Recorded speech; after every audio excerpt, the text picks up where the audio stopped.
Good evening, everybody. We'll call to order the Planning Commission meeting for the town of Truckee, September 17th, 2024. Can we have roll call, please? Vice Chair Gove. Here. Commissioner Freeman. Here. Commissioner Taylor. Here. Chair Claren and Commissioner Kavanaugh are noted absent. All right, if you'd like to join me for the Pledge of Allegiance.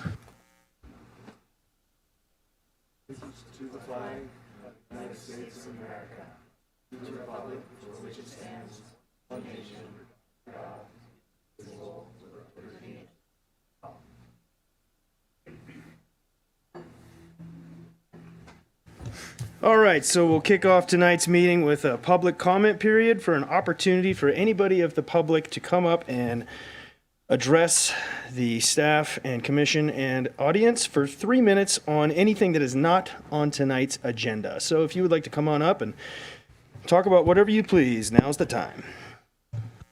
Good evening, Mr. Chairman and members of the Planning Commission, staff, and ladies and gentlemen. My name is Steve Teixeira, resident of the town of Truckee. I'm here tonight to talk a little bit about Measure E on the November ballot. Measure E is a half% sales tax that goes for a variety of issues, needs that the town has. We're conducting a campaign on behalf of Truckee citizens for essential services, Yes on E. We have a website where people can go and get information and learn about what we're doing and why we're doing it. And that website is Yes on E, all lowercase, for Truckee.org. So encourage people to go to the website, learn about the measure, and be happy to answer any questions that folks have after they go to the website or anytime you may see me around town. Thank you very much. Thank you, Steve.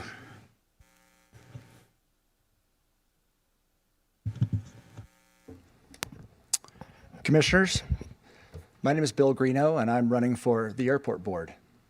I believe that this community deserves to be represented to the airport board by someone who is here to serve this community. I've been asked if I'm pro-pilot or not. I've been asked if I'm pro-community or not. I'm pro-people, and everyone is part of this community. Elected, I'll see to it that the airport continues to support this community. Safer airport, healthy forests, workforce developed locally from our educational institutions, and a healthy business habitat. I'd appreciate your support. I have a website, and it's Greeno-Airport Board 2024. Please check it out. Thank you. Thank you, Mr. Greeno, and appreciate you throwing your hat in the ring for public service. Do I see any other public comment tonight for anything that is not on tonight's agenda?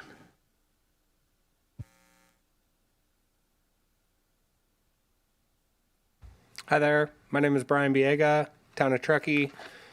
I wanted to find out what was going on with the rail yard or the rail yard crossing down on Bridge Street and Donner Pass Road and the East and West River Streets. I wanted to find out what type of outreach was going on in regards to the whole downtown area in regards to the Project 2040 plan. I was looking for actual feedback during these 3 minutes from you guys on what's going on with this stuff. And because there was a big outreach on where things were going with these projects, such as the railroad crossing, this big overpass that's going to be down by the rail yard on East River Street. I know that the park's going in. The new bridge was just opened finally, getting across to South West River Street. So just looking forward to what's going on with funding. Also, for some of these projects that we're doing, is there going to be some type of consulting that we are going to pay money to get the consultants to come up and look at these plans that we're looking to implement in the immediate area? So if I could get your feedback on that stuff. Thanks, Brian. We're not in a position to give any feedback to public comment. You can reach out to any questions that you have to staff. Okay, thank you.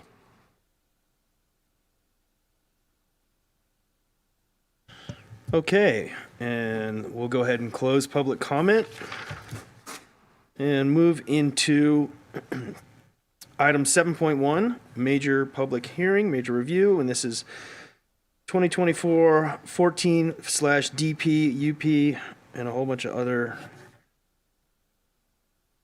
abbreviations. So it's the residents at Jaboom. We have a staff presentation by Senior Planner Adam Peterson. Good evening, Vice Chair Gove, Commissioners Freeman, Commissioner Taylor. Again, my name's Adam Peterson. I'm a senior planner with the Planning Division in the Community Development Department, and I'm here tonight to present the Residences at Jaboom project. Oh, sorry. The agenda for tonight's hearing, or for this presentation, is to go over the staff presentation for the project. We'll then have a time for the applicant to present the project to you, after which we'll take commissioners' questions, followed by public comments, and then move into Planning Commission deliberations. The requested action before the commission this evening is to adopt a resolution approving the Residences at Jaboom project, which consists of the following actions. The first is to determine that the project is exempt from the California Environmental Quality Act pursuant to Section 15332. And then the second is to approve the requested land use entitlements comprised of a development permit, use permit, zoning clearance, tentative map, historic design review, sign plan, and a minor use permit. Quickly, I want to walk through through the location and the existing conditions on the project site. This project is located in the south central area of Truckee. It's located to the north of the project site is single-family residential uses. To the south are commercial uses. To the east is the Trout Creek Pocket Park, as well as high-density residential uses. And west of the site are commercial uses.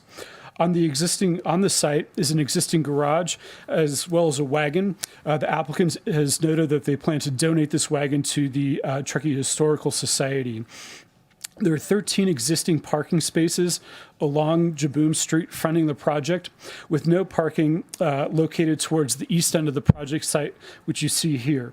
There's also an existing generator, and as you could see, the site is largely an undeveloped gravel lot with a steep hillside above it, comprised of rocks and then also vegetation.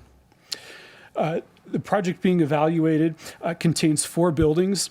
10 of the units in these buildings are proposed to be deed restricted to low-income housing for households that earn 50 to 80% of the area median income.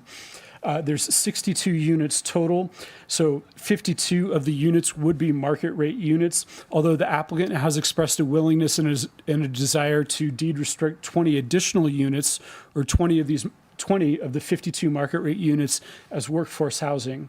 The project includes approximately 3,339 square feet of commercial space, 58 on-site parking spaces, 4 on-street parking spaces, installation of landscaping along Jaboom Street and the project perimeter, and associated site alterations like curb gutter sidewalks, as well as connections to public utilities. All of the affordable units for the project at this time, the 10 low-income affordable units, are located in Building A. And Building A, again, would contain 15 units. 15 units. Buildings B and C would contain 32, while Building D would contain 15 units for the project.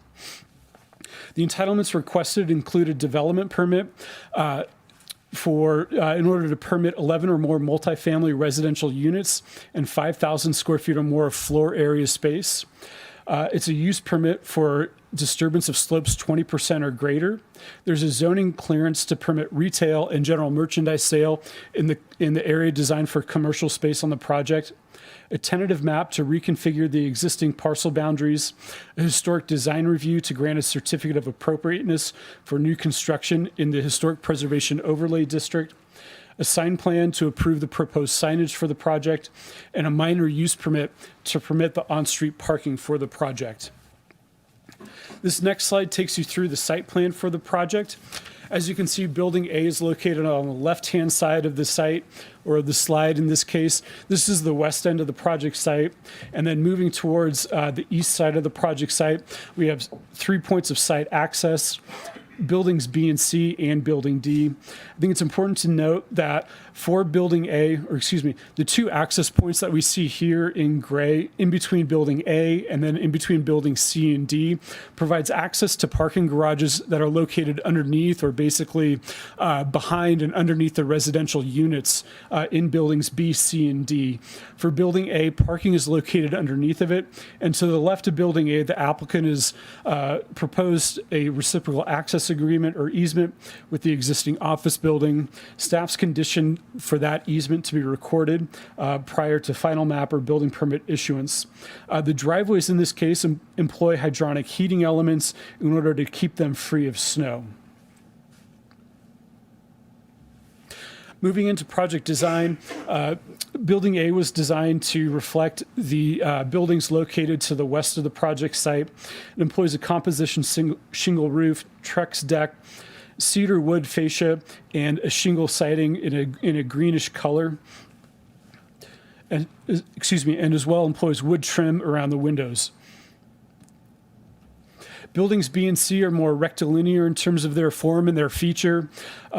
Building B contains peaked roofs and slant roofs with kind of a yellowish tinge, a yellowish color to it, as well as a defined base composed of brick. Whereas building C, again, is far more rectilinear in its forms and employs more brick-type materials that you can see here in this slide. Moving on to Building D. Building D is more modern in terms of its design. The project contains wall art on Building D, and it also contains the largest units in the project. It uses metal flashing, reclaimed metal siding, and dark wood timbers throughout the building. So the project was submitted pursuant to Senate Bill 330, which is the Housing Crisis Act, and there's important implications for the project and the town, given that it was submitted under this provision. So the project is a housing development project as defined under SB 330. Housing development projects, or SB 330, allows mixed-use projects to constitute a housing development project. Therefore, it's granted the provisions that apply under SB 330. The first of those provisions is that it subjects the project only to applicable objective standards in the general plan, specific plan, and development code when the preliminary application was deemed complete. It's important to note that the preliminary application was deemed complete on August 29th, 2023. And what that did is that effectively locked in the objective standards in the 2040 general plan and downtown plan, but the June 22nd, 2023 development code. It's also important to note the definition of what constitutes a design standard or an objective design standard. And that's a design standard that's uniform, that involves no personal or subjective judgment, is uniformly verifiable to an external and uniform benchmark or criterion available and knowable by the applicant and the public official before the application was submitted. Another important provision under SB 330 is that it limits the number of public hearings that a project is eligible to 5 public hearings, at which time the decision-making body must make a decision on the project. The third thing that's important to note under SB 330 is that it limits the conditions under which a project can be denied in this case. In this case, for a project to be denied, there needs to be substantial evidence that the project would result in a specific adverse impact on the public health or safety, and there's no feasible way to mitigate that impact without rendering the development unaffordable to the income category in which it is proposed.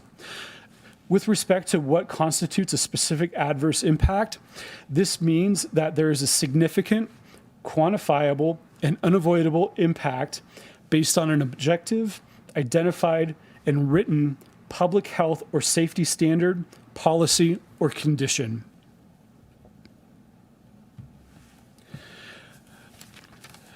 The project also requests a density bonus pursuant to state density bonus law. The project provides 24% of its base units as affordable to low-income housing. This enables the project to receive a 50% increase in the base density permitted on site, resulting in 62 units being provided in the project.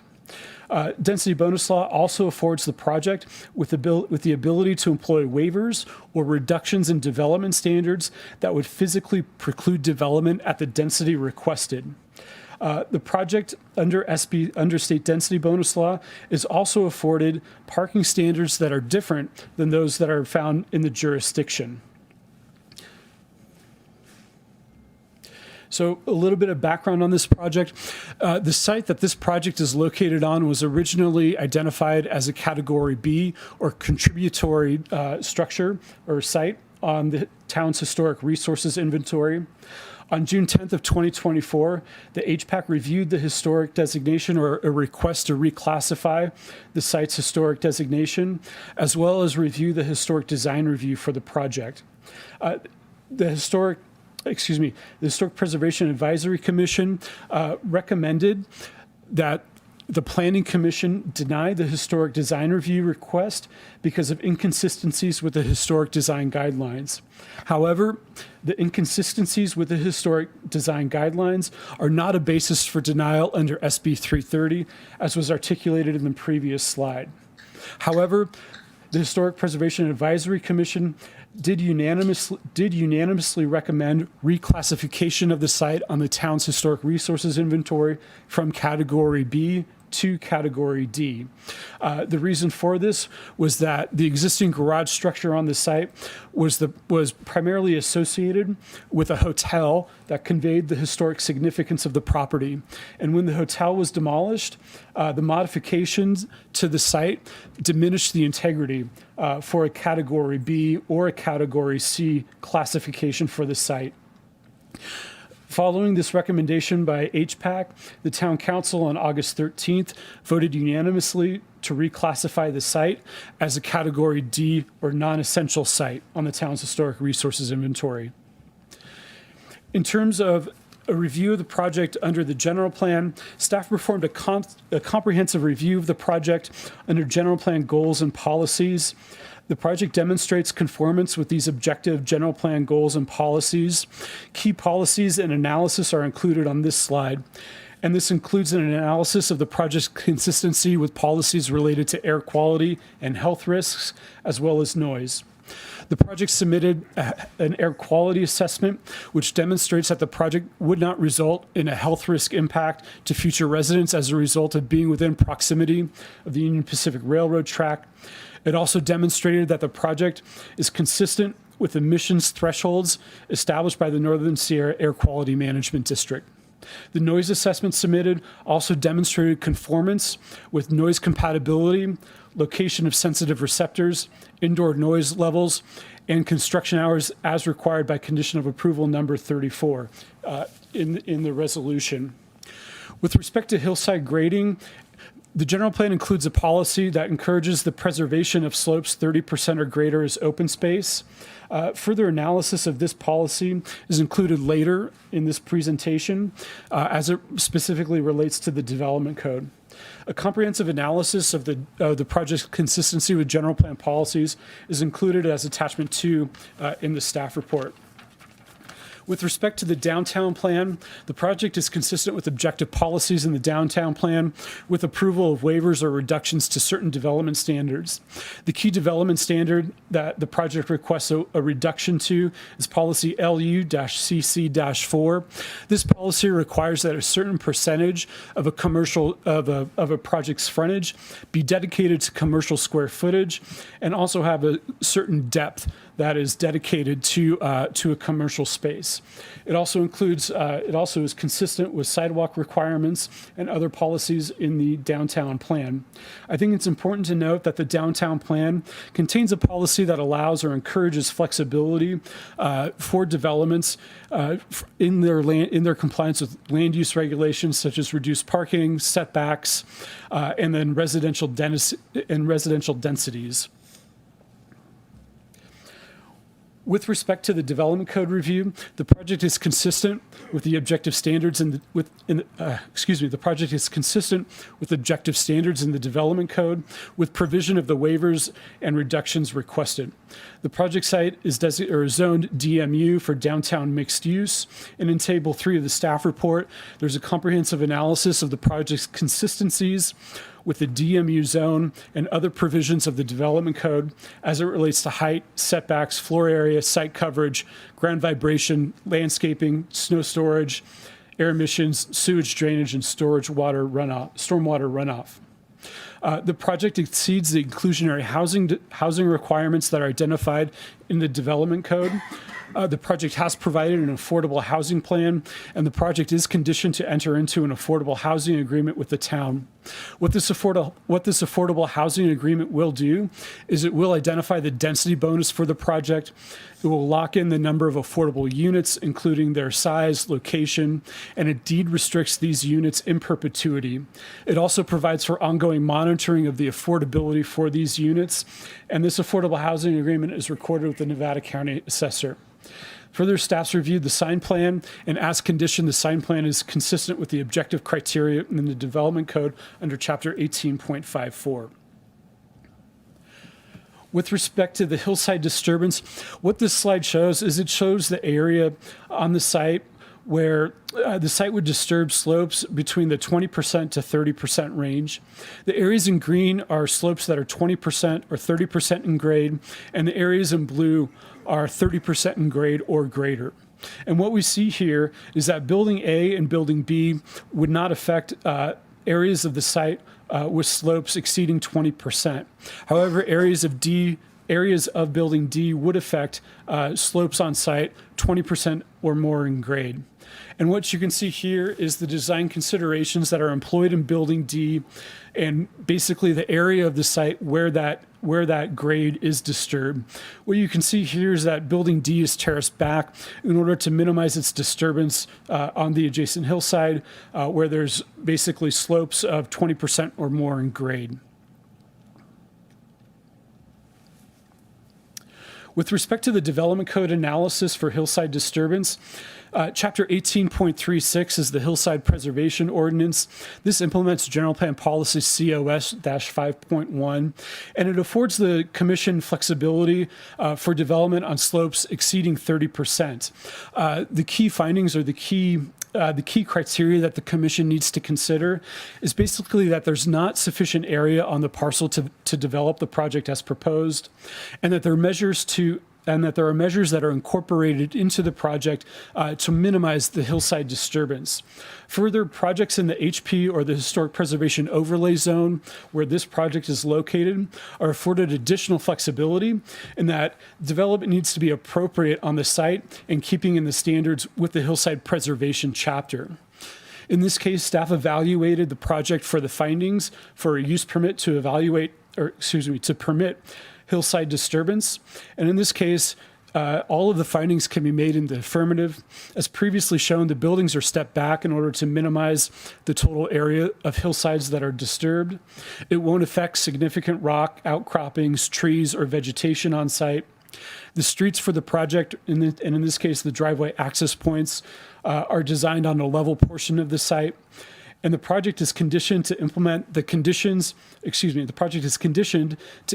recommendations in the geotechnical report and will also be required to implement the provisions of the building code as well as engineering conditions of approval, which will minimize and reduce any impacts as a result of grading or hillside disturbance.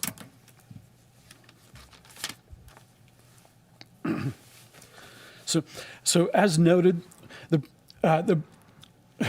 project is afforded parking ratios prescribed by the state density bonus law, and the criteria to employ these parking ratios are that 20% of the housing needs to be low-income housing, and that's basically 20% under the base density, and the project needs to be located within half a mile of a major transit stop. So this project is consistent with these two criteria.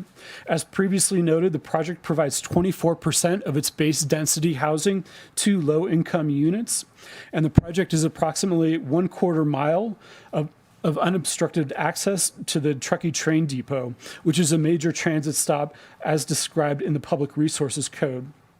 Further, under AB 2097, the project is actually, the agency is actually prohibited from imposing any minimum parking requirements on a residential, commercial, or other development project located within 1/2 mile of a major transit stop.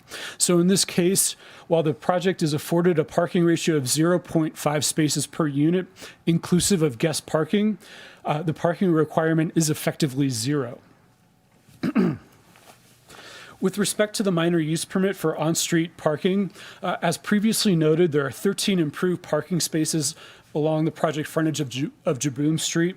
There's one parking space that is frequently parked in. However, this is a gravel space. It's not striped. So I think it's debatable in terms of whether this site is in fact an improved space and constitutes an improved space for counting it towards the project. So the project would reduce the number of parking spaces or the number of striped parking spaces along the Jaboom Street project frontage by 2 spaces. The project proposes 11 on-street parking spaces. However, only 4 of these spaces are attributed to counting towards the project's on-street parking requirements. And really, under the development code, it's 3 spaces because the development code prescribes that basically 3/4 of the on-street parking would count towards an on-site parking towards meeting the on-site parking requirement. And in this case, the findings can be made in the affirmative for the minor use permit to permit on-street parking, because again, for these 4 spaces, or technically 3 spaces towards the on-site parking requirement, the on-street parking does not currently exist, which we saw in the initial slide. And the provision of these on-street parking spaces would not hinder future improvement plans for the street. The street and the project has been reviewed by the Town of Truckee Engineering's division, and the right-of-way width, consisting of a 12-foot travel lane, would be maintained along Jaboom Street. This slide demonstrates the project's compliance with the parking requirements afforded under state density bonus law. As we can see, the project provides 58 spaces on-site. 3 spaces are located off-site for a total of 61 total parking spaces that the project would provide. Under California state density bonus law, the project is required to provide half a space per unit, and this is inclusive of guest spaces, resulting in a total requirement of 46 parking spaces. And the project ultimately would result in a surplus of 12 parking spaces as permitted under state density bonus law.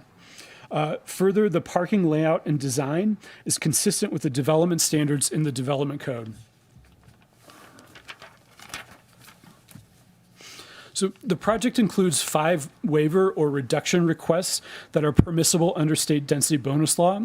In summary, these waivers are requested because imposition of development standards would physically preclude the project from being developed at the density requested. Further, the waivers would not result in an environmental impact or an impact to the public health and safety.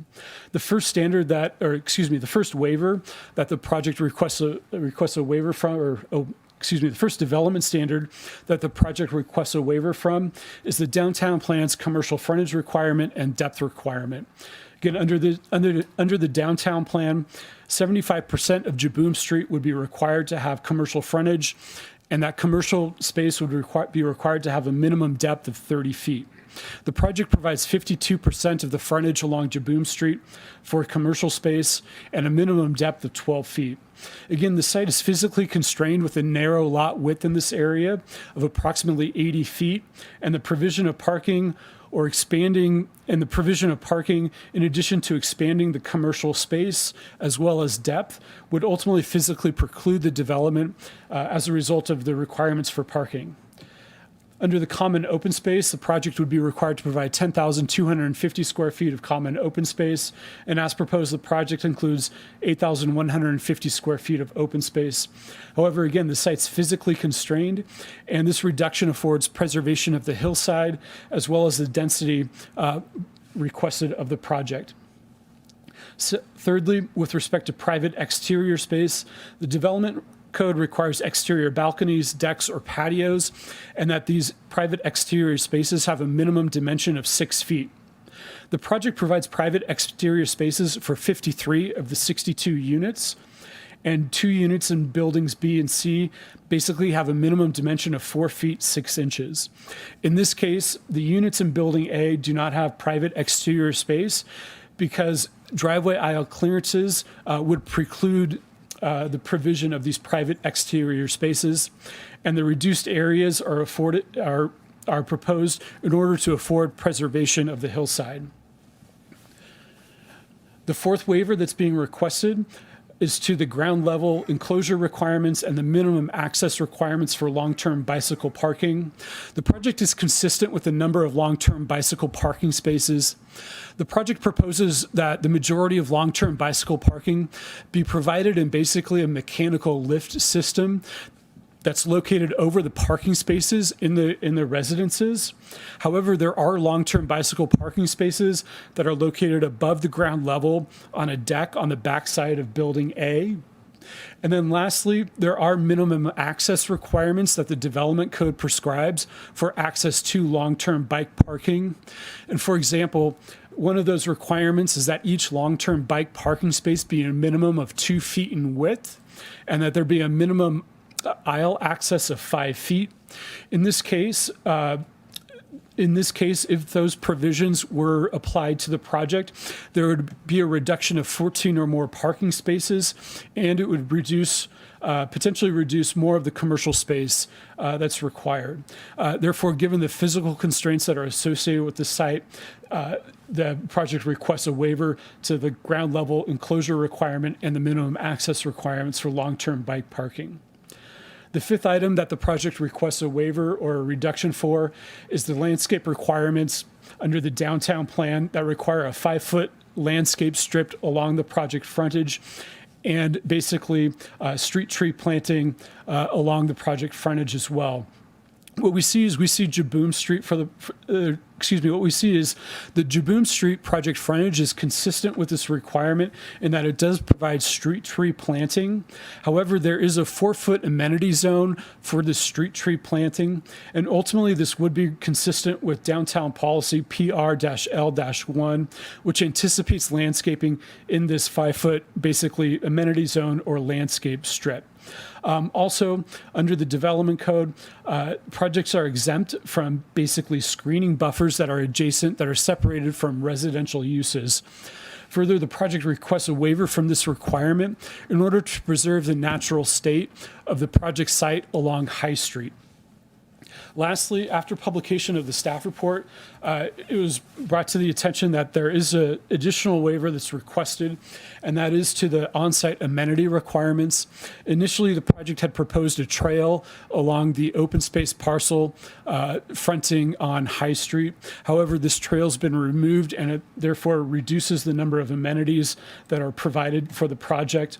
And so removal of this trail, again, preserves the hillside, and it also would not result, or basically it is also needed to basically allow the project to develop at the requested density.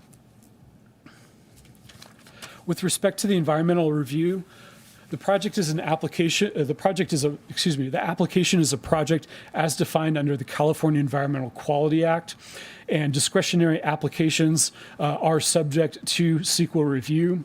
However, the California Environmental Quality Act affords exemptions, and in this case, the project is eligible for an exemption as an infill housing project under Section 15332. As noted, the project is consistent with the general plan land use designation and policies in place. The project's located in the town of Truckee, and the site is 1.67 acres. The project's located in an urban setting on a previously disturbed site that used to house the Truckee Motel, or a motel, as well as a parking garage, and currently exists in a graded form in a disturbed area. The applicant, or basically noise and air quality assessments, were submitted, and these did not identify exceedances of any thresholds related to air quality and noise. The project is exempt from transportation analysis because it's located in a vehicle miles traveled exemption zone, and compliance with conditions of approval would preserve water quality. Lastly, the project was routed and reviewed by agencies, utility districts, and public service providers, and these agencies and utility providers did not identify an inability to provide service for the project. As noted in the staff report and the attachments, the project includes will-serve letters from Truckee Sanitation, the Public Utility District, as well as the Disposal District. With respect to public communication and comments, the project was noticed in the Sierra Sun on September 6th, 2024.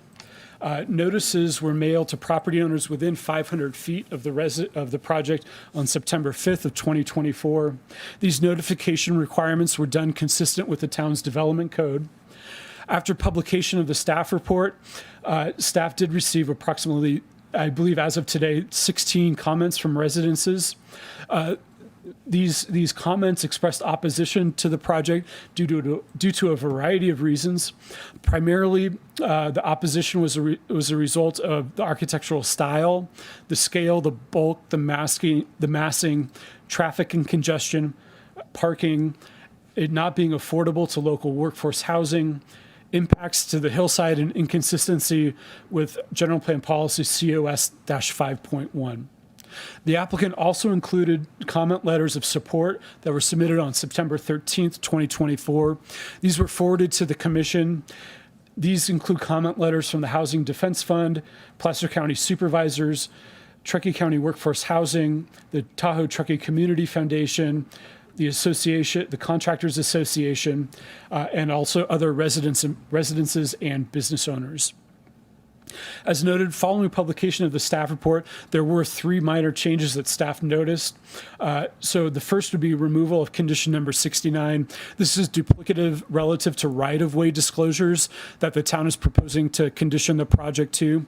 These right-of-way disclosures would identify the fact that there are less than 1 parking space per unit, as well as provide disclosures to residences that the project is located in the town's downtown parking district, and it would be subject to the municipal code in place, as well as the California Vehicle Code. It would have the change to the resolution would include an update to the waiver for on-site amenities, as well as an amendment to condition of approval 82A from the Fire Protection District, changing one word from permitted to submitted in the second sentence for compliance with SB 330.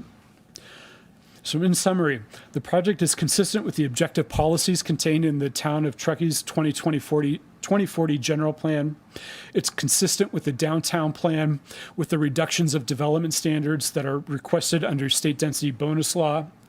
It's also consistent with the objective standards of the development code with the provision of the waivers and reductions afforded the project under state density bonus law, as well as the reduced parking ratio afforded the project under state density bonus law.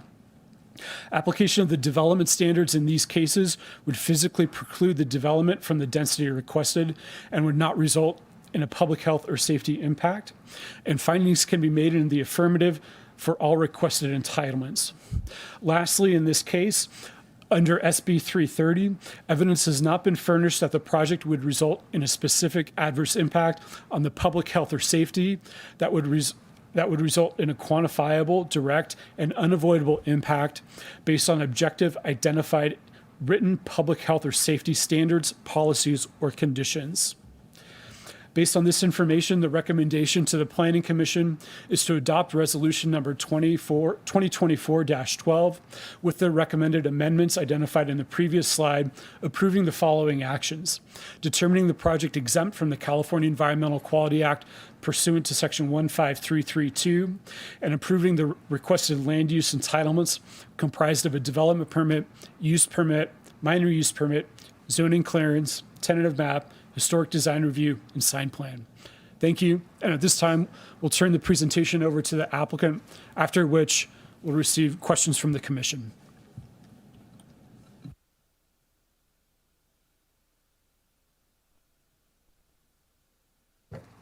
Commissioners, staff, community.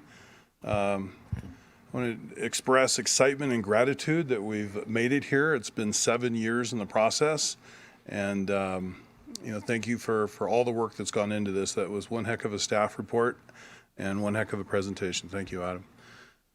So the residents at Jaboom, next slide. This is a project by locals for locals. It's been 7 years so far, and I think it's important that one piece that was lacking in the staff report is the history of this project. Sean, the applicant who's here, was led astray originally when he tried to do this project by Jeff Lux, who drove him to do a certain density and style, et cetera, on the project that was ultimately denied. Then it was suggested that Sean wait on his applications and wait for the SB2 process. And I don't know if you guys are familiar with it, but basically it was a state method to get funding to rezone properties to be able to get affordable housing and get housing built. That effort failed ultimately. My understanding is it ran out of funds. I don't know the specific, but basically we lost a few years in that process. Then Sean was advised to wait on the project for rezoning on the parcels to make them consistent for the general plan update that was coming. And at the time of that general plan, the density bonus laws and SB 330 were in effect, so they were factored into the decision-making process. Next slide.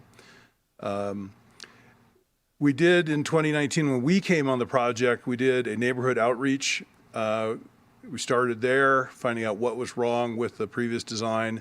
Then we did the schematic design. We went back to the neighbors and did another presentation, and the project was well received with the neighbors, some downtown merchants, and some people through some nonprofits that were there. We met with the town of Truckee Engineering for phase one. At this point, we were going to come in with just building D. And the engineering department at that time said our placement of it was fine. We were going to do some land swapping to clean up some high street, being partially on the parcel, et cetera. And we designed building D accordingly. We then did phase one. Planning D application was submitted, deemed incomplete. Then that's when the SB2 process went. That was abandoned by the town. Then the general plan update. And then here we go. One of the things that's interested when we did the pre-application, the engineering department came back and changed their minds on what they told us in regards to building D, and now told us we had to shove the building back up onto the hill. I think it was 10 feet or more, and we had to completely redesign that portion of the project. So I want to just kind of put it out there that Sean has been a real positive player trying to move through this process, and we at times feel like the goalpost has been moved on us several times. Regardless, we're looking forward. Next slide. Again, this is just more of the timeline that gets us here. Next slide. So here is the old project, and you can see why it was wholeheartedly rejected. I think, as somebody that's been around Truckee since before incorporation, I would have been horrified to see that built on that site. But that's what Sean was led to believe was appropriate for the town. Next. So the issues that we saw with the old design were that there's complete disregard for the historic district. The architectural style looked master planned. The views from High Street with a 4-story building were damaged. There was parking up on High Street that would have impacted the neighborhood up there. There was slope preservation issues. It didn't match up with patterns of development in the downtown core. The mass and scale is completely, 4 stories straight up from the street. The density was too much, parking impacts, and the very poor pedestrian experience. If you look at the bottom floor and the rendering in the bottom, you'll see there that it'd be walking along a blank wall along Jaboom Street. So that's some of the feedback we got from the neighbors and some of our own discernment. Next. There's the existing conditions, and I want to take note that I'd lost track of time here, but we were on the project way back when the wall went in and the slope went in. There was a project that was approved and then didn't proceed. So it's just, live in this town long enough, stuff comes back full circle. Next. Little historic context. This slide's a little historic overview. You can see we're pre-Highway 80. But take note that between where the firehouse is now and the train depot, there's a big two-story building. Just take note of that one. Next. And here, that building has been moved to what is now the post office.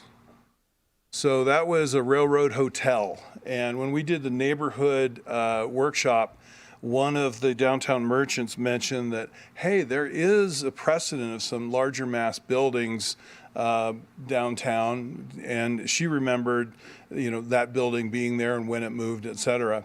And that was one of our inspirations for one of our buildings. Next. And there is that building before it got moved. It was the Railroad Hotel.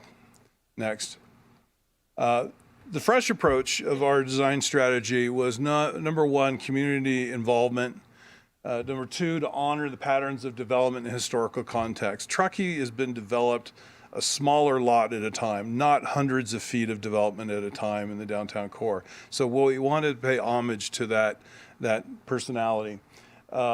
And that goes along with the next one, the individual buildings with different identities. If you look at downtown, especially on Commercial Row, you'll see that the building styles and architecture, height, scale, materials, everything changed every so many feet.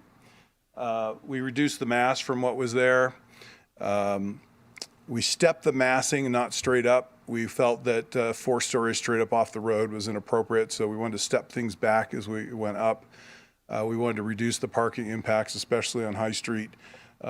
Some people don't realize that haven't spent time up on High Street is a lot of those homes were built before there were garages, before there were automobiles. And so a lot of those people are parking on High Street.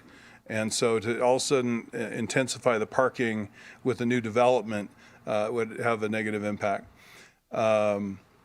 We also wanted to include a lot of people places along the way to celebrate the pedestrian experience. And we also thought a covered walkway, similar to we see on long stretches on Commercial Row, would make a lot of sense. We got the same solar orientation. We wanted to embrace bicycles, especially now that we're seeing the trail system and e-bikes in combination. And the other one was, this is a building that we see in the images, one we worked on years ago, is take an old historic building and give it a new use. And to me, it demonstrates the Truckee funk. And that term's been used, I don't know if it's ever been truly defined, but there's something I think we all know, that Truckee's a funky town. It's got industrial past, and to have things that look like they belong from another community land here, in my mind, offends my sensibility of the Truckee identity. So we wanted to embrace that. And then lastly, on that list is that we wanted to be really sensitive to the people on High Street. I used to live up there. They were my neighbors and friends. You've seen this. This is the just overview of the buildings A, B, C, and D, and the drive aisles between, just giving the context. Next slide. Here is a shot showing the existing buildings. We're standing in front of the coffee bar and looking at the next 2 buildings, neither of which are historic, by the way, those that don't know that. Those were new buildings. Next. And here's what we're proposing. Next. And we want to just run a quick little video. HPAC mentioned that a video or something in 3D to experience the project would give people a better handle of what's going on. Obviously, not all the streetscape and everything is accurate at this point. So now we're at building B, moving into C with the block architecture that I'll discuss more in a minute. And then building D, which is, in my mind, embraces the Truckee funk. And the video will take us and show us here on the corner. We put a little mini, I'll say park, for lack of other term. There's a pedestrian space on the corner that's across from the pocket park. And that's also where the entrance to building D residences will be back in there. There's kind of a curved bench wall like a kiva, those that know what that is. And as we go up the street here, it'll phase into something. We turn on a new technology that just became available to us. As we fade into here, we'll now see the distant ridge lines but with the trees removed. So you're actually going to see buildings as blocks up there if there were no trees. This is after a major fire. This might be what we see. And all the buildings don't have gables that have gables, but they're just blocks in there. So this gives you ideas. We're coming along High Street. We're up at the porch height of the houses to show people that we're not taking away any of their long vistas. They're probably going to not see the post office parking lot anymore, and they're not probably going to hear as much of the noise of the bottles being dumped in the dumpsters at 2 in the morning from the alley back there. And then we're posing for a photo overlay, and then we're back on the video going back. And now we're going roughly at car elevation on the road. So you can see we've kept the buildings low enough. The previous design had a whole story taller all across here. And we just felt that that wasn't fair to the people on High Street. To get to the density, we did need to get up to 4th floor for a little bit, and we had to determine where. It was either mid-block or down here. And down here at this end of the block, we realized that we are impacting one house, and that house right now has high-density trees in front of it, and it does have a preserved view, and we've got some photos of the preserved view from that site. And then as we come down, we're going to go and do the pedestrian experience here. And we're going to have the opportunity to digitally just walk through people, so hang on. So here is the Kiva sitting area, wind protected, should be sunny midday, corner retail place that I think highlights the pedestrian experience. And mid-building here, there's an art piece and a bench. And then we get to the other end of the building, there's another retail storefront. Now we're going to cross over to building C. And we're created these little poured concrete bench areas along just to embrace places for people to hang out and have a conversation or a cup of coffee or what have you. And then we've got commercial storefronts across here. Then we're going to, in between buildings B and C, we have a kind of a courtyard. This is where the entrance is going into the residential units as well as to the parking garage. And there's where we can put some utilities and some bicycles and et cetera, and a place to get out of the wind again. Now we're underneath building B with a brick covered walkway, and we've got, again, storefronts along the way and benches. Now we're crossing over to the dedicated residential building. And this has changed. That car we just passed on the left has been taken out, and it's got a larger planting pocket there now. So there's what a little 3D technology you can do. Next slide. Again, building A, it's designed to step up the massing so that we're starting at one end of the block and building up. So this is thought width and height to be similar to the building next door at 2.5 stories. Next slide, building B. This is the subtle or not so subtle reference to the Railroad Hotel. We've got the railroad colors, some of the knee brace window trim details that were on the old building. And then the brick on the first floor kind of reads as like an old loading dock. Next. And here's by reference, here's the railroad building downtown.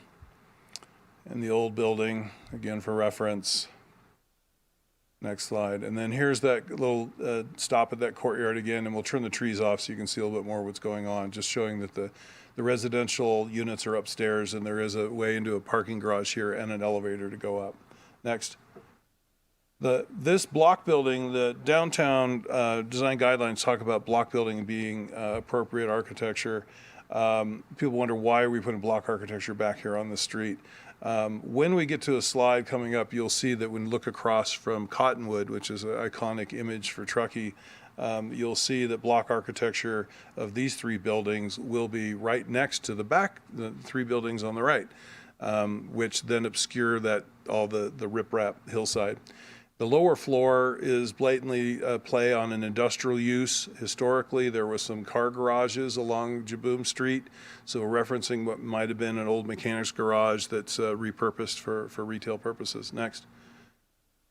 So here is this iconic image that Paul Hamill took, and next slide, and there it is with the project. So we were asked to provide this, and we. And there it is. Next. Building D, the Truckee Funk.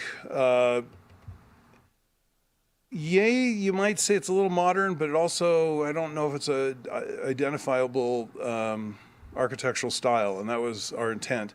The modeling in the computer shows that the gray metal corrugated is very even. Next slide. And there's existing, next slide. That view of it from the Ale Works, next slide. And here's some buildings in a historic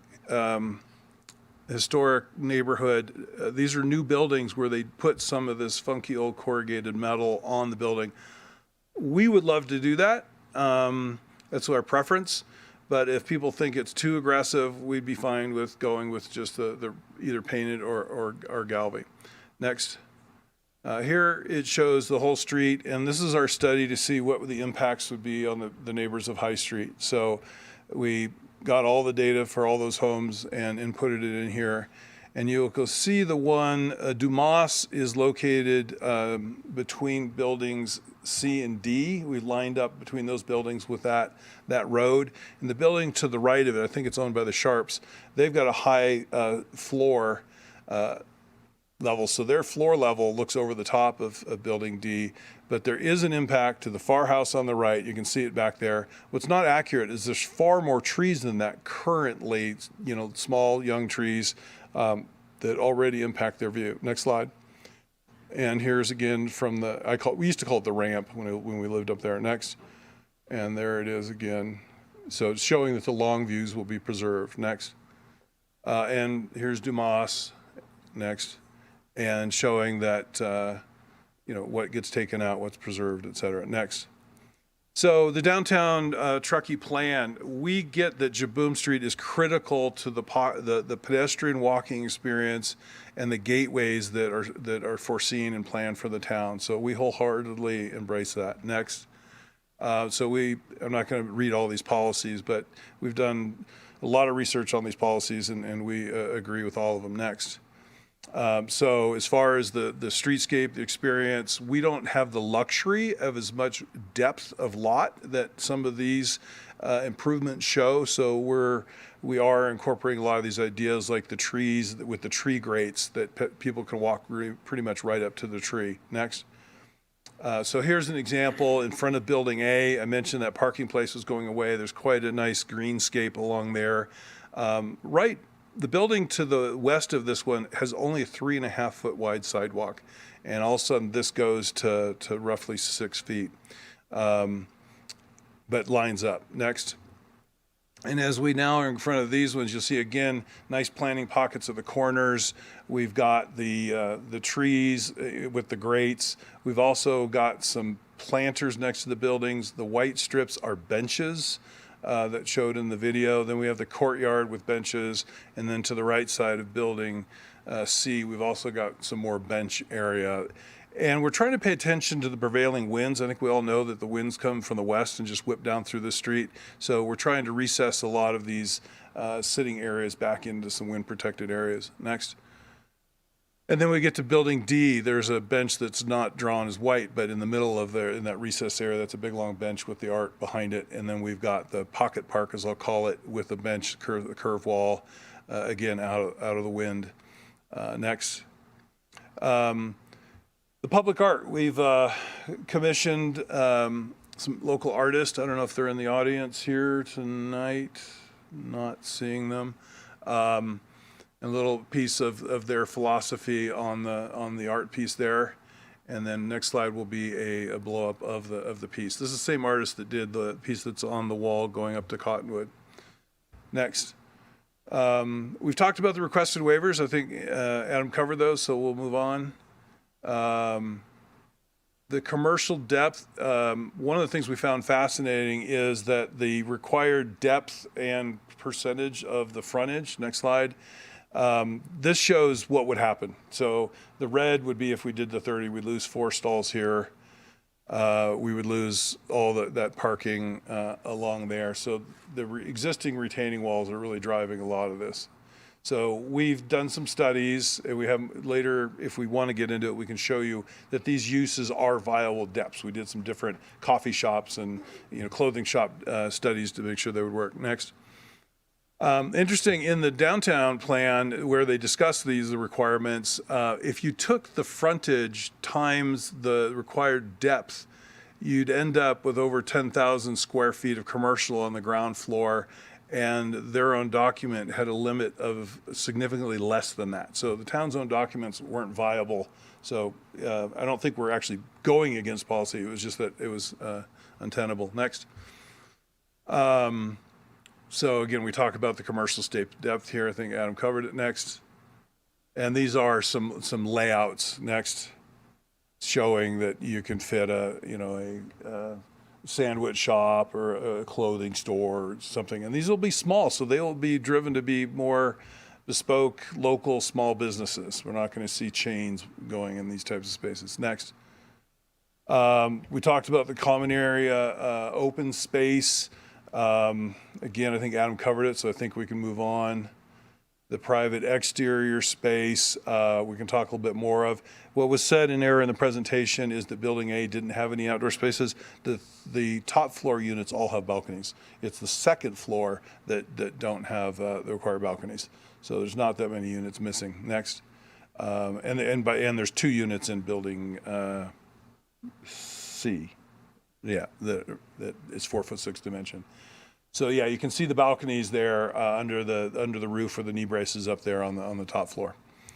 Next, and there's the 2 units that have 4'6" instead of the required 6 feet. Next, landscaping. Again, I think that's pretty well covered by Adam. Next, again,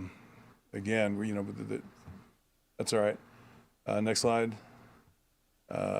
So next. Let's talk about the hillside. So what wasn't presented was that Building A, B, and C are all built on a site where the slope would have been the same thing that we're doing on Building D. And we had the old surveys for that prior to the wall. And so we decided to go ahead and let everybody know. Next slide. So here's the findings you got to make that Adam already said. We'll cover that next. So this is Building A shows the old slope. The old slope would have been what, 29%? 29%. So before that retaining wall was built and the riprap was put in, there was a steep slope there. Next. And same with Building B, shows it at roughly 30%. Next. And then what we're doing. Now, remember, the town asked to push this building back by more than 10 feet. We were having even less impacts until that requirement was made. But we've terraced up the hillside. We're not going to have to do a big riprap eyesore behind these buildings. We're actually building some of the units over the top and doing some landscaping. Next. One of the things I want to take note in your parking count, Adam, you rounded per building, and we were doing the parking per project. And so the requirement between your numbers and our numbers is a difference of 2. We think we are required 2 less parking places. Next. Common recreational amenities. We originally had 4 of these, and we had each building's got outdoor common area barbecue, social area, the fire pit, etc. And then we were going to propose a soft surface trail just above the existing riprap across the slope that each of the buildings could access. And on the uphill side, since a low little retaining wall would be required, that on the uphill side of that, we would have a little neighborhood community garden space. And staff recommended that we remove those. And so, we've got that on the table and want to see if the Planning Commission agrees with staff on those removals. Next. And so that's it. And we do have some issues with some of the conditions of approval if we get that far. So I just want to mention, if we get there, I'd love to mention those at that time, if that's appropriate. Or I can go through them now. Okay. Condition 12, we want a clarification in the record that no street or curb improvements are proposed or required other than what is shown in the plans for High Street. The neighbors didn't want to change up there. We don't want to change up there. We don't want any surprises later. And I don't know if you want to, okay, I'll just keep reading. Condition 56 requires a minimum 6-foot side sidewalk. You might want to ready this one. Minimum 6-foot sidewalk in addition to a 4-foot amenity zone. This site is critically and uniquely challenged in depth. We'd like to clarify that what we have proposed meets the intent of this requirement so that we do not have any costly surprises later. We have some exhibits here to show what we've got. In front of building, that's building A, we have 5'8" to finish instead of 6 feet. If, to meet the intent, we could put 4 more inches of sidewalk into the planting area there, we can meet the 6 feet. Or we can change the condition, whichever. Next slide. In front of building B, where we have a bench, we have 6 feet, except for the bench protrudes to 5'2", but you can see at that point where one could cross into the pavers that will be off the property. So we're not really pinching the flow of traffic. So we believe we're meeting the intent, but we wanted clarification. Next.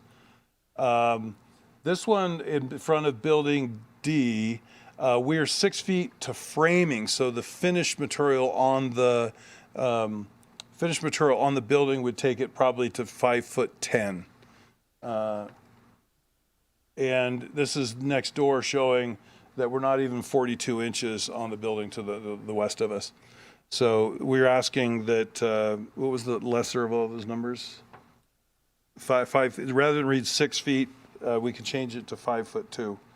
One of the things I'd like to note, that additionally per SB 330, the town had 30 days to let us know of any deficiencies in our proposal.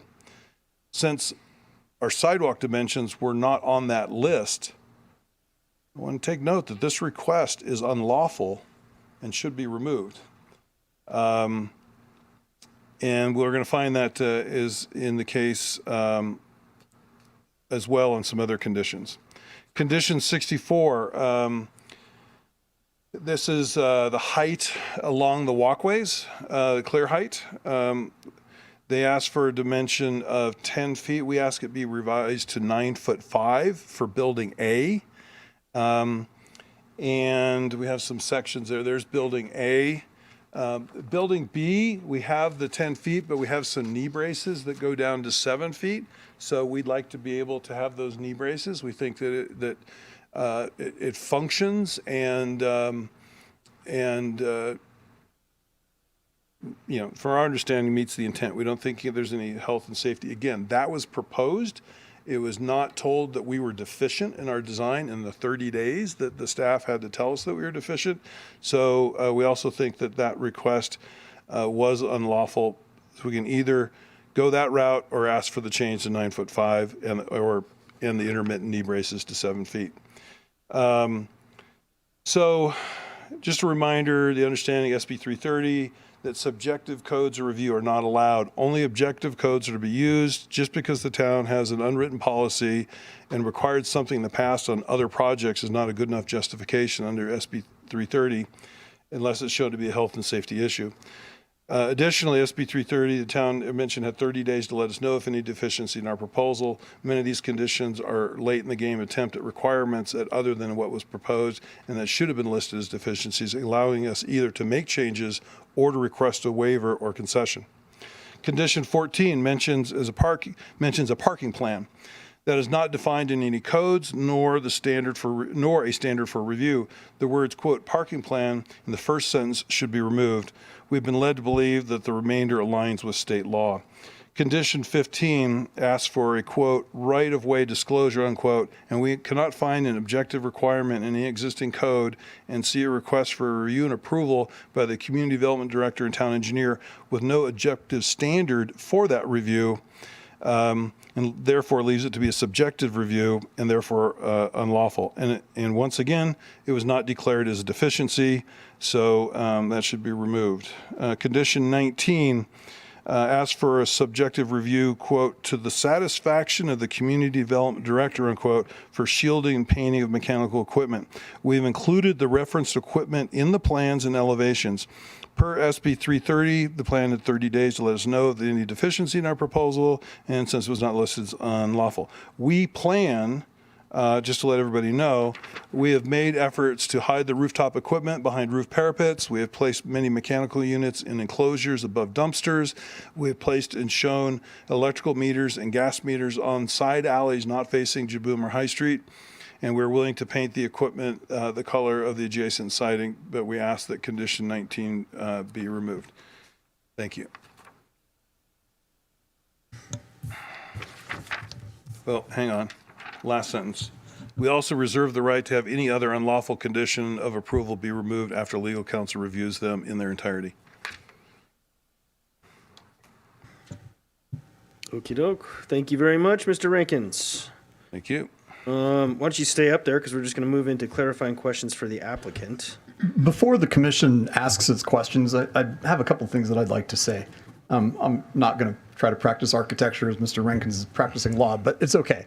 I'd like to address, before the commission asks questions and before the community has a chance to hear those questions and ask questions of their own, I'd like to address what the commission's role is and is not, and what authority the town does and does not have.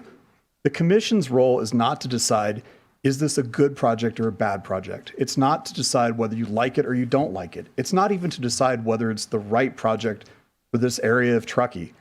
The commission's role is to decide whether findings can be made to approve the project or not approve the project. It's not subjective, it has to be objective. And in most cases, that means deciding whether it meets town standards.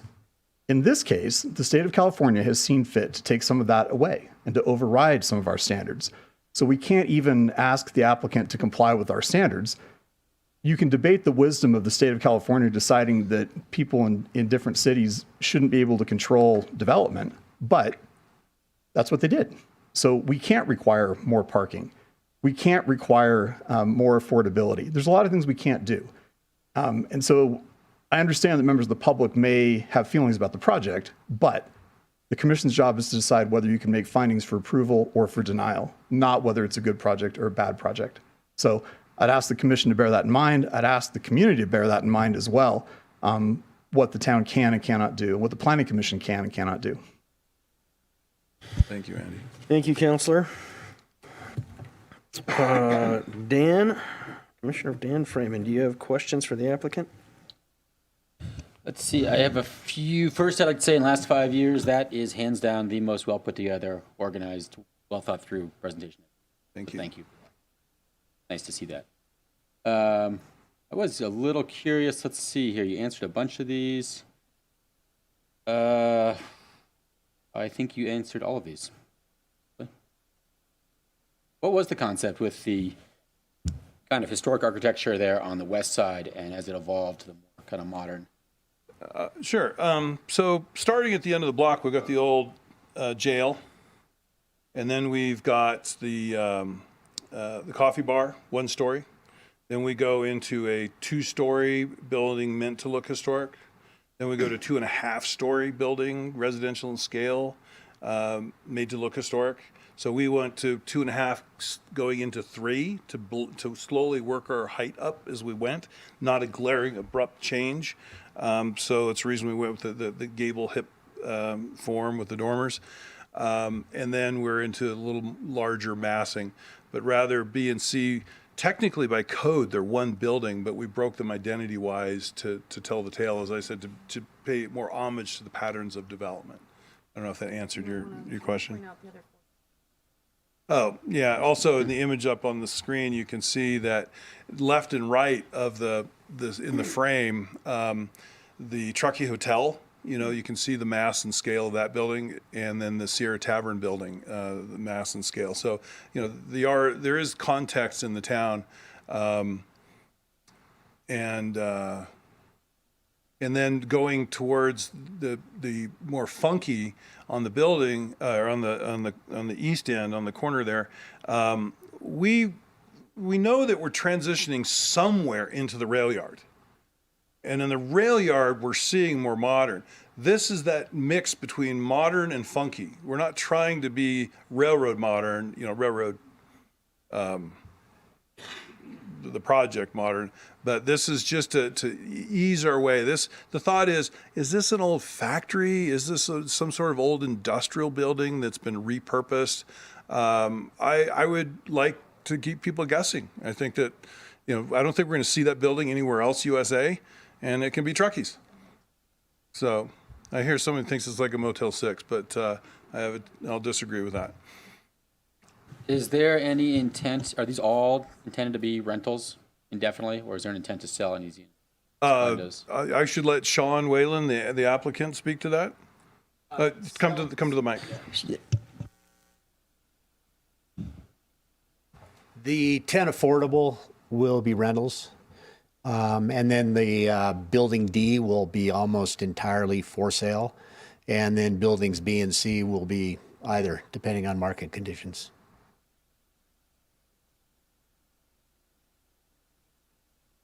And then was there any involvement from HPAC through the design process, or was it, here's what we designed and then their feedback? Do you want to take that one on? Sure. HPAC had a very strong opinion on the previous design. I believe the quote was something along the lines of, what part of this is meant to look historic? And the answer was none of it. And they just went, no. So that's where we started with hearing that feedback. Now, I believe one or two of the HPAC members made it to the neighborhood workshop. And I don't remember who and which ones. I can't remember who all was there. But having taken a lot of projects through HPAC, kind of knew what they're looking for. So we included window trim details and specific light fixtures and all the materials.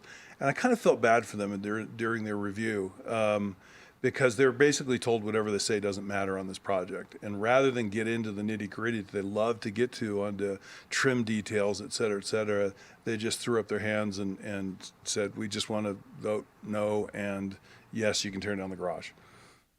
So I don't know if that answers your question or not. It does. All right. Those are all my only questions. Commissioner Taylor? Thanks again for your presentation. I just have a couple of questions. First, can you explain what might or might not happen with deed restricting an additional 20 units that's come up both in the staff report and was presented on I what would the love future to looks have like? Sean answer that. Yeah, thanks for the question. 20 months ago, I submitted an application to the THAP program, the town of Truckee. And I requested to voluntarily add 20 units with the intent to make them rentals, just like I've done with my last two projects. The town's THAP program has incentive of up to $150,000 per unit, a maximum AMI of 185%, and then a deed restriction in perpetuity. I went through those months, meeting. The town manager asked staff to prepare a report so they could go to council. I was met with two council members 2 times this past March, and 2 weeks ago, I received an email that the THAP program has changed completely. The 150,000 is now 110. The AMI is not 185, it's 120. And there's a very onerous participation agreement that I would be forced to sign now. And if I did not complete those 20 units, there's penalties. So I backed off. It's a clear example of changing the goalpost at the 11th hour. My intent is to offer locals housing as much as I can, just as I have my prior two projects. Those prior two were 100% workforce housing. So the intent is there, I'm willing, but let's go back to where we started and not pull the rug out. Thanks. So then those 20 units are not off the table with this particular project? I can't, that's $1 million. So I've asked, it's been turned over to Steve Frisch and SBC. I met with Steve and I asked him to go back to the town and let's get back to where we were. We had more or less an agreement with 2 council members and the housing staff before the goalpost was moved. Thanks.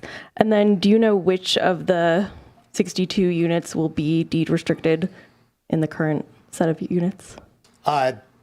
The 10 of the 15 units in Building A. Okay. And those are at 80% of AMI.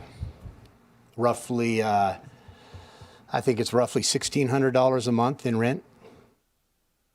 Okay. And then have you considered any of since there are enough parking spaces, at least 1-to-1 per unit, have you considered at all how you'll deal with parking assignments in the future? With respect to, maybe some units that don't have an assignment,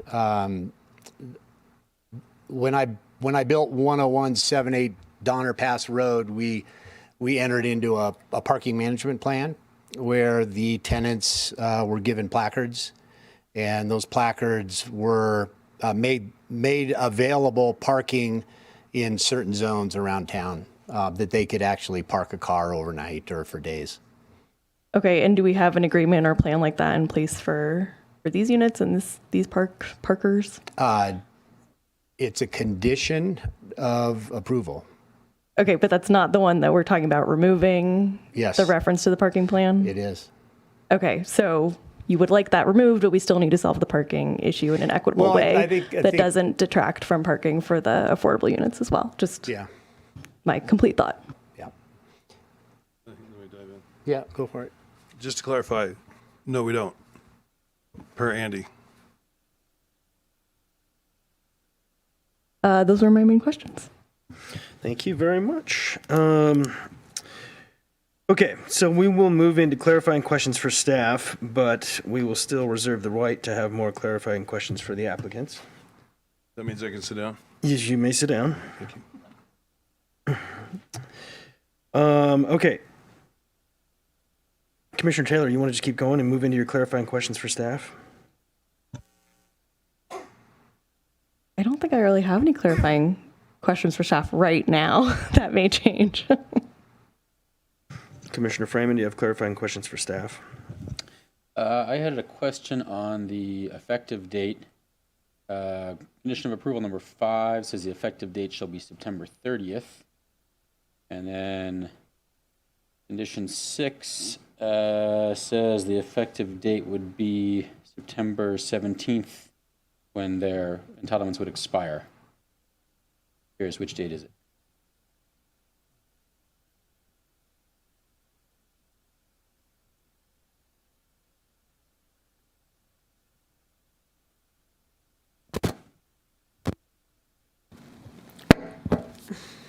The effective date should be the 27th, not the 17th, in condition 6.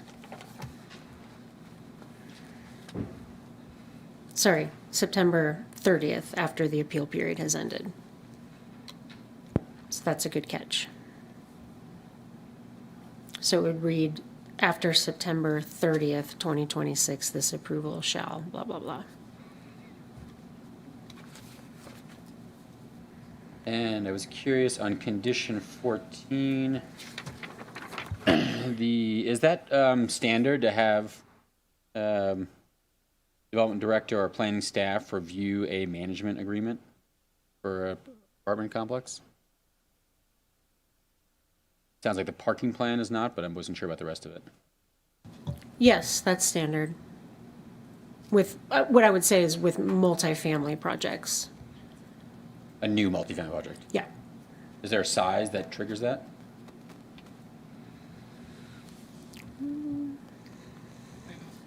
Sure, I mean, our most recent multifamily projects have had this, and they've been larger projects. Yeah, I mean, we don't 20, have a lot 30, of 40 units. applications that come in for projects less than 30 units, so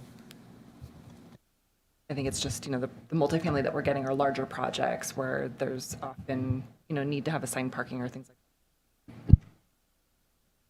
And my last question is on the parking. It sounds like that's obviously a hot button for this project, but it sounds like the parking requirement is actually 0. Is that correct? Yeah, under AB 2097, the parking requirement is 0. The town cannot impose any parking standard on the project. However, again, the project does come in and has requested the parking requirement that is afforded it under state density bonus law, which is half a space per unit, inclusive of guest parking. So they are required to do parking, to create parking? They're not required to do parking, and the town does not have any conditions that are requiring them to do parking. The developer has, because of this state law that says that we can't require parking anywhere near a rail station, of all things, we cannot require parking. The intent was to encourage people to not have cars and instead use rail and bus to commute. So notwithstanding the fact that it's not really possible to commute to Chicago via Amtrak on one train a day, that requirement applies, and so we can't require parking. The applicant has chosen to provide some parking, and our conditions of approval are not requiring any parking beyond what the applicant has already proposed to do. So is parking not part of our discussion tonight? It doesn't need to be in.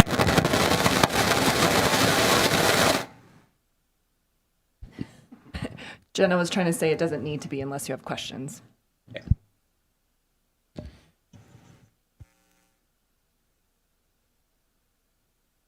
That's all I got. I got questions. Talk to me about timeline. So SB 330 says that we can only have 5 public hearings. This is 2 of 5, is that correct? This is 4 of 5. Oh, sorry. The project went to HPAC. Yeah, this is hearing number 3. HPAC, Town Council, and now here. Okay, so the town council had a meeting on this. The Town Council's meeting on this on August 13th of 2024 was to address the historic classification of the project site. Right. Okay, that's where they changed it from B to D and approved the demolition. Got it. So this is 3. Now, okay, what about timeline? So once the project application is deemed complete, what does the SB 330 timeline say? My only knowledge of the SB 330 timelines with respect to the project is once it's deemed complete, it's related to the approvals tied to review and approval of any environmental documentation for the project. I'll just chime in. The applicant.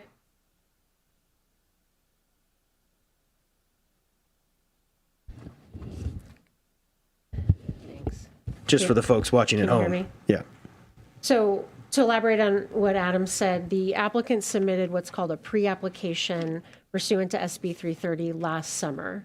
And what that does is it locks in the development code and general plan standards that are in effect at that time, sort of all of the planning framework standards and the fees that are in place at that time.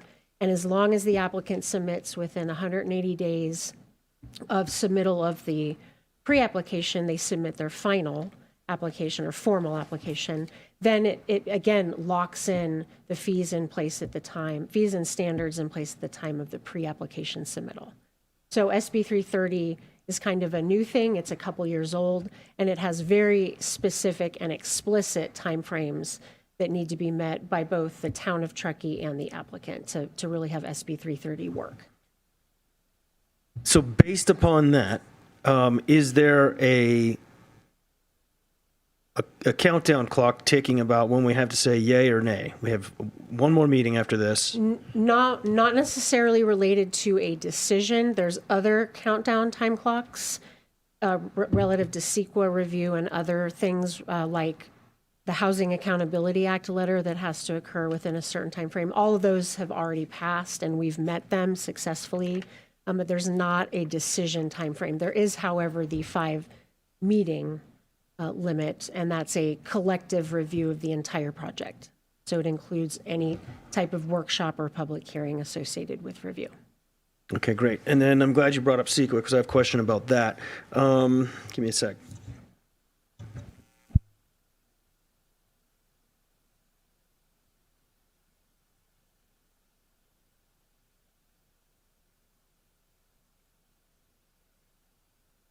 Okay, so the staff report says that this project is eligible for an exemption under CEQA section 15332, infill development projects. But there is language in CEQA that says projects affecting historical resources may not be eligible for categorical exemptions under section 15300.2. Can you guys? Yeah. And so that was the intent of going to town council to change the historic classification. When the historic classification was changed for the site, effectively, there was no more impacts to historic resources. We also have a letter from Couts Environmental Consultants, who prepared the historic resources inventory for the town of Truckee, and that identified that this site and basically the existing building on the site would not be eligible for listing in the National Register nor on the local register. So therefore, there are no impacts to historic resources as a result of this project. Okay, I'm just going to summarize what you just said to me and make sure I understand it. When town council last month changed the category from B to D, it removed the ability for this, or basically paved the way for this exemption. Is that correct? Yes, very good. Thank you.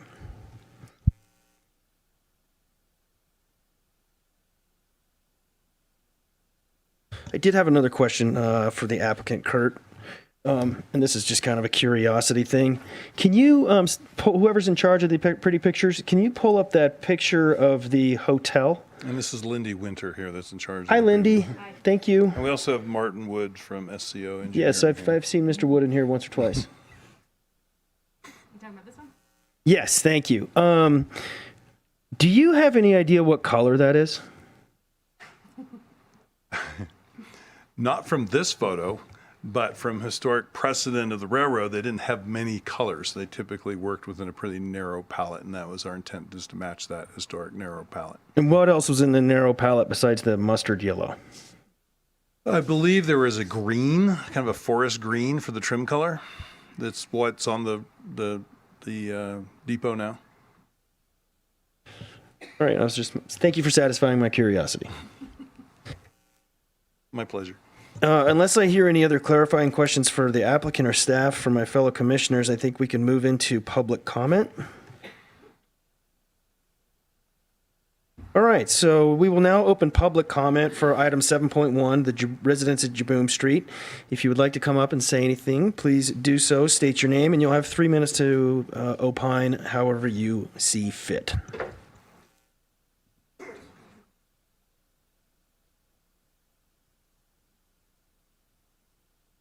And also, if you do intend on making public comment, go ahead and queue up on the east side of the room here so that we can move through this in an expeditious fashion. Thank you.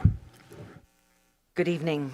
Sarah Green, Truckee resident since 1995. I truly feel that approving this project tonight, as it is, would not be a responsible decision for the town of Truckee.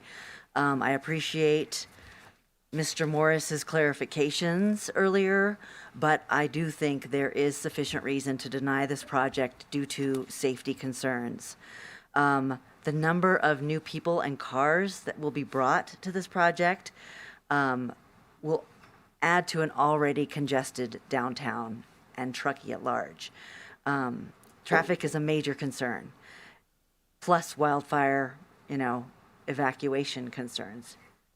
We don't have a handle on our current traffic congestion issues. I can't imagine the justification for allowing this at this time in Truckee's planning process.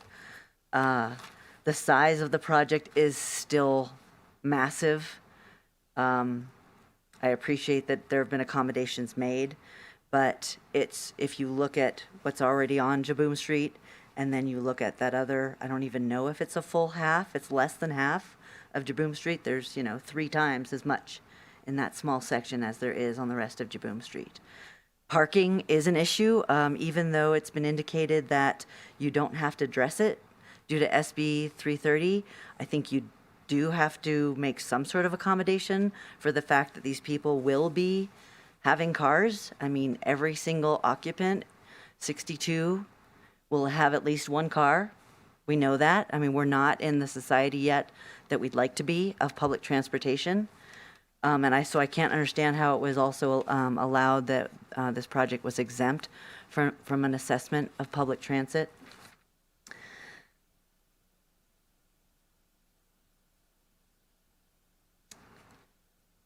And then in terms of housing, I mean, this doesn't meet our housing needs. Yes, that's great that there are 10 affordable units. We need those 10 affordable units. But there were proposed support letters for this project that I truly believe were under the impression that there were 20 additional workforce housing units included that will, sounds like, not be included now.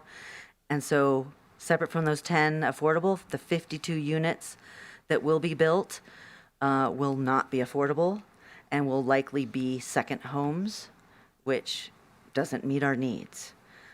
So as the town of Truckee continues to make these accommodations and what were the words that were used this evening? Reductions and flexibility and waivers and exemptions. The more we continue to allow this to happen, the more our standards are degraded. Thank you. Thank you.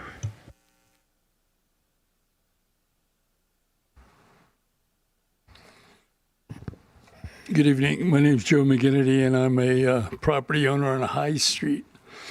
High Street's like Donner Pass 2. People use it quite a bit for a bypass. I do have an issue with traffic there too. But I really do salute development in Truckee. The problem I have is the mass of it. It looks like something that does belong in the rail yard. I understand that there was an attempt to step the buildings up. Great.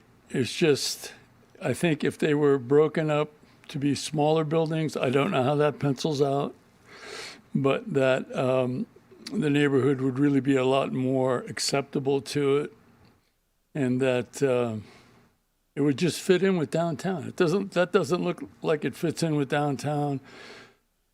The hotel is an individual building. It has mass, stands by itself. These do not stand by themselves.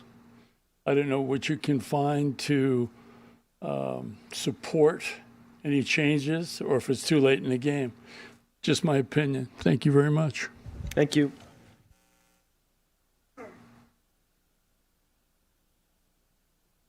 Hi, my name is Raina Markheim. I've been a Truckee resident since 1984 and have been teaching our students, or your children, for over 30 years in our community. I've also had a post office box at the downtown post office, which I just relinquished because I don't feel safe driving there. Seeing kids crash at that intersection just broke my heart, where instead of getting my mail, I'm scraping a student off of the pavement. Also, I remember when Jaboom Street was a one-way street, and the potholes that swallowed up our cars because of the amount of traffic in the wintertime.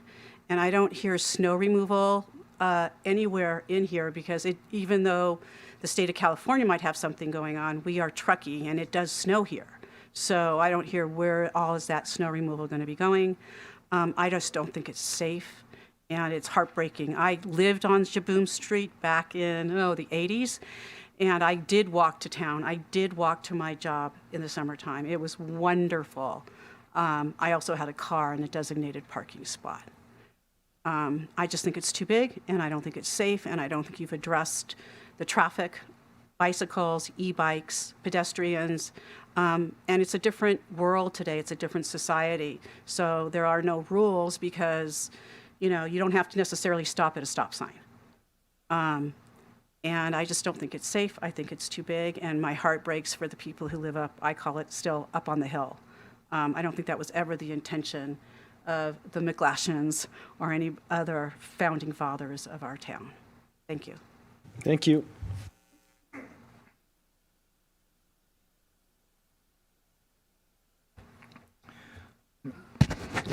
My name is Rolf Godon, longtime resident. The size and mass of the building, I totally agree with everybody else on. A couple of items that caught my attention, kind of minor ones, I suppose, but in the staff presentation, there was some discussion of our input about long-term bike storage. So we don't require any automobile parking, and the applicant is definitely providing some, and now we're also saying, well, we don't really have enough room to store bikes, and the town has a great priority for getting people out of cars, using bikes, and so forth. I think this, again, maybe somewhat of a minor piece of this, but I think there needs to be absolutely provision for long-term bike storage. You see up in the balconies up there at Marriott's apartments, the little balconies probably aren't usable because they're used to store bikes and other things. So I think long-term bike storage should be really a priority here. Second thing that came to my mind, since 50 whatever units would be for sale, it sounds like, perhaps. Is that accurate? And I know the town has increasing STR requirements and stuff, but it struck me as a source of concern, these units being sold to second homeowners and so forth, and who will then perhaps would want to use them for short-term rentals, and hopefully that some provisions can be put in place to put some limits on that, which is, I think, another important piece. Thank you.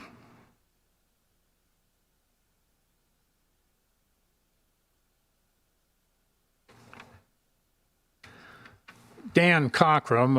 I'm a former member of the Historic Preservation Advisory Commission, and I attended all the reviews on this project, both the prior design and the current design. So I'm very well versed in our historic district design guidelines here in Truckee. I'd like to take exception with the statement that's been made here by the applicant and his representatives about how much outreach actually took place for the residents of downtown Truckee. We actually had one official meeting at which only 2 of the residents were invited to attend. And we were pretty much given I was there, we were pretty much given the deal that this is the design, take it or leave it.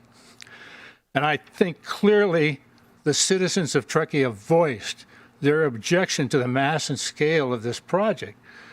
However, the town staff and the developer have made it quite clear, and as the state, it's a waste of time to ask for any reduction in the project size. On another matter, I hope the commissioners and the staff have taken the time to read my written comments, which were presented to you earlier, and that you will make changes in the condition of approval number 34, which allows for construction hours to go on until 9 p.m. and on Sundays. That's just ridiculous to have that downtown, both for the residents in the adjacent neighborhood and for the retail establishments downtown. Also, we'd like to see that you add a condition of approval that would mitigate the issues of traffic and parking that are going to rise during the construction period.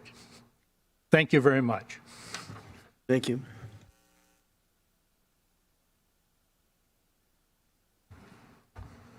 My name is Mike Ollinger.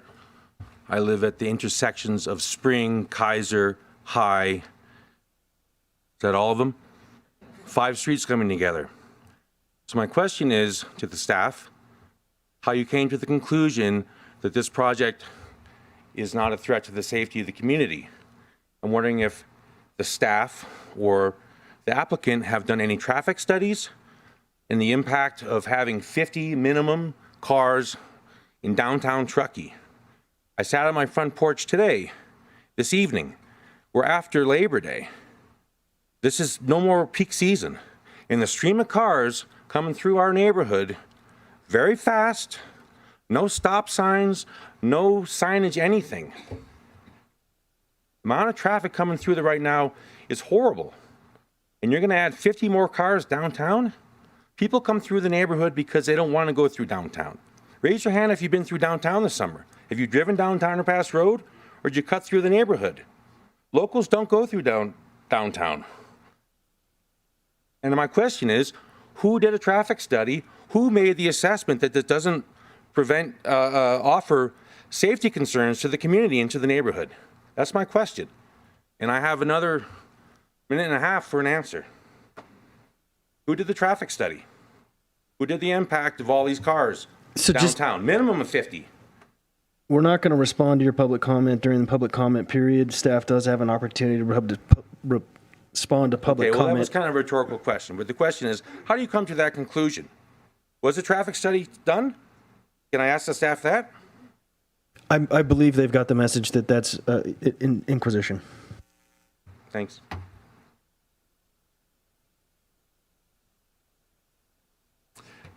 Hi there, my name's Vince Sazenkoski. I'm a 20-year resident of Tahoe City. I'm a real estate developer. I've developed workforce housing across the country and military-heavy markets. I was the developer of Palisades at Squaw, 63-unit subdivision up here. I've taken 3 different runs at doing workforce housing up here. The first was looking at the Hilltop, 10 years ago. That died. There's just too much money to get that site ready. I took a heavy run at the Cottages lot at Gray's Crossing and actually ran into similar problems with a previous town manager who wanted to have a kumbaya moment with the neighbors, and you can tell where that went. So, that was a Jeff Lux issue. I've got a lot up in Tahoe Donner. I'm trying to put 5 townhouses on, specifically all for workforce housing, and somewhere between codes and requirements and costs, it just doesn't pencil. It is impossible to build workforce housing up here. It is actually really impossible to do it as a standalone project. So any workforce housing project, just for the public, will get built on the back of retail stuff. And everybody says it doesn't meet our housing needs. Well, no, of course it doesn't. But I don't think anybody out there is willing to work for a third of what their salary is currently, which is more or less the game of workforce housing. I'm sorry, losing my notes here. We also know that this town is suffering a serious problem, lack of employees, or all the employees are either coming from Carson City or Reno. I'm sure contributing to traffic. These are notes in no particular order. I did note that I believe that the minimum requirement of below market units is 20%. I believe the developer is providing 24, and that should be noted. And sort of my last comment is that despite all the pushback here, the state has come up with this state law to jam this stuff through because nothing was happening. The law was created specifically because neighbors and planning commissions and staff and lots of people, I don't want to point specific, but we're blocking this type of unit from going in, and the state just came down and said, no, as long as they meet this, they get to do that. And so I'm on both ends of that. I got a project across the street from me that looks like this, and I'm involved in a project in Santa Cruz that is also taking advantage of this. So you guys got to figure out, do we want housing? And there's some sacrifices and changes that need to come with that, i.e. mass and built on the back of for-profit housing. Thanks much.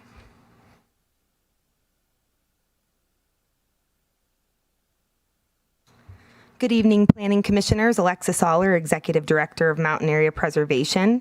For those who are not aware, MAP is a 37-year-old land use and open space advocacy nonprofit. We've participated in community planning for Truckee since 1987, before the town was a town. And we are also neighbors to this project site on Jaboom, so we know the constraints and the traffic patterns quite well. We've been engaging with the project developers since 2017. It's been a long road, and we are ardent advocates of meaningful workforce housing. We've always envisioned a project that blends new development with current buildings and character to complement what exists downtown while creating small-scale commercial space with workforce development to serve the needs of Truckee and present and future generations of our workforce. Prior to the general plan, there was a willingness to take risks by this developer to explore density bonus programs with the town of Truckee. And it's really sad to be at this junction that the trust in the process for these incentives for density and funding have really been broken. The site was identified as an opportunity site for workforce development in the new general plan, with goals such as LU 6.7 crafted to bring forward affordable residential development to accommodate additional residential development in downtown, including affordable and workforce development. Yes, there are 10 affordable units, but we all know that Truckee needs and deserves more than 10 affordable units. We need workforce housing. As workforce housing advocates, we need to see how this project can change to accommodate the current needs versus bringing more market rate units, which ultimately become future ski leases or short-term rentals without the appropriate conditions in place in the development agreement. Throughout the 5-year general plan process, the community participated in planning and zoning of this site with the vision that it would be workforce housing. We've had lengthy discussions with the applicant team, and there is a willingness to work with the town and the community. And there was hopes for 20 units of workforce housing. So I really hope that those 20 units can be brought back. And I really hope that there's a willingness for the town to work with this project applicant in a transparent and meaningful way, because it has been a long road, 7 years of public process. And to get to this junction where many of those comment letters of support were in support because almost half of the project was deed restricted housing. And we have an opportunity to rewrite this. We have an opportunity to make this project work and also uphold the needs and the goals of the general plan and the needs of this community. So I really hope there's thoughtful deliberation, and I really hope there's a more willingness of the town to work within the original rules of the THAP program for this project. Thank you.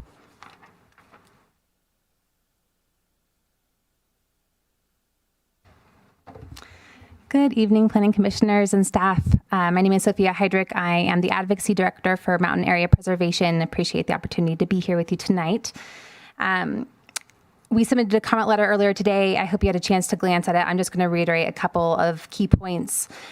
This was a project that MAP had really wanted and hoped to support. It's an infill development site. It's close to services and resources, and despite its great and central location, it sits as an empty lot, which, as Alexis mentioned, we are right next to, so we see it all the time. As a reminder of what a great opportunity this could be for a project that really serves the community. But it does have to be the right kind of mixed-use development. Our community is in a housing crisis. We talk about this all the time. We need housing that is affordable to the local workforce. In this case, I believe that the developer was trying to provide the right mix of housing. You heard it earlier, but they proposed to provide 10 affordable housing units and 20 workforce housing units, utilizing the benefits of the Truckee Home Access Program. And that application was submitted over a year ago. But then just last month, the town changed that program. And again, as you heard, they removed the ability for a developer to utilize that program and created a new program for developers. And the problem is that they created new rules for this new program, reducing the amount of funding that would be provided per unit and changing the amount that the units can be rented for. I don't want to go too far down the rabbit hole on these two different programs, but I think that, there was an opportunity here. You had an applicant that was willing to provide this workforce housing. They apply for a town program. They try to work with the town, and instead of collaborating, the town changes the rules more than a year into the process and reduces the amount of money that they can get to provide this workforce housing. As Mr. Morris stated earlier, the town can't require housing affordability, but there was a developer willing to provide it, and we should have sort of capitalized on that opportunity and work with them to foster that opportunity. It's really disappointing that there was an opportunity to be reviewing a project with almost half of the units being workforce or affordable housing, and now we have 10 affordable with 52 market rate. We might end up seeing some workforce housing units, maybe fingers crossed that there's a path forward here for the town and the developers, the applicants to work together and make that happen. But if not, we might see a lot of short-term rentals, which isn't what anybody here wants. It's not what the community needs. This is a tricky one because with state housing laws, a much bigger project could actually be built in this location. There could be more height and more density, and I don't think that there is a whole lot that the town could do to actually stop that. We've heard kind of the state housing law constraints that we're facing. So it's really important to work with the developer to strike a balance on this one. I hear the folks in the room. I agree that there are other concerns with height and mass and just the feel of Building D. I get all of that. But the size and scale have been significantly reduced from the last iteration of the project. And I think with those changes and with the proposed affordable and workforce housing, they did try to strike a balance. However, without those workforce housing units, that balance is tipped and the impacts outweigh the community benefits. And so unfortunately, we can't support this project. Thanks for your time.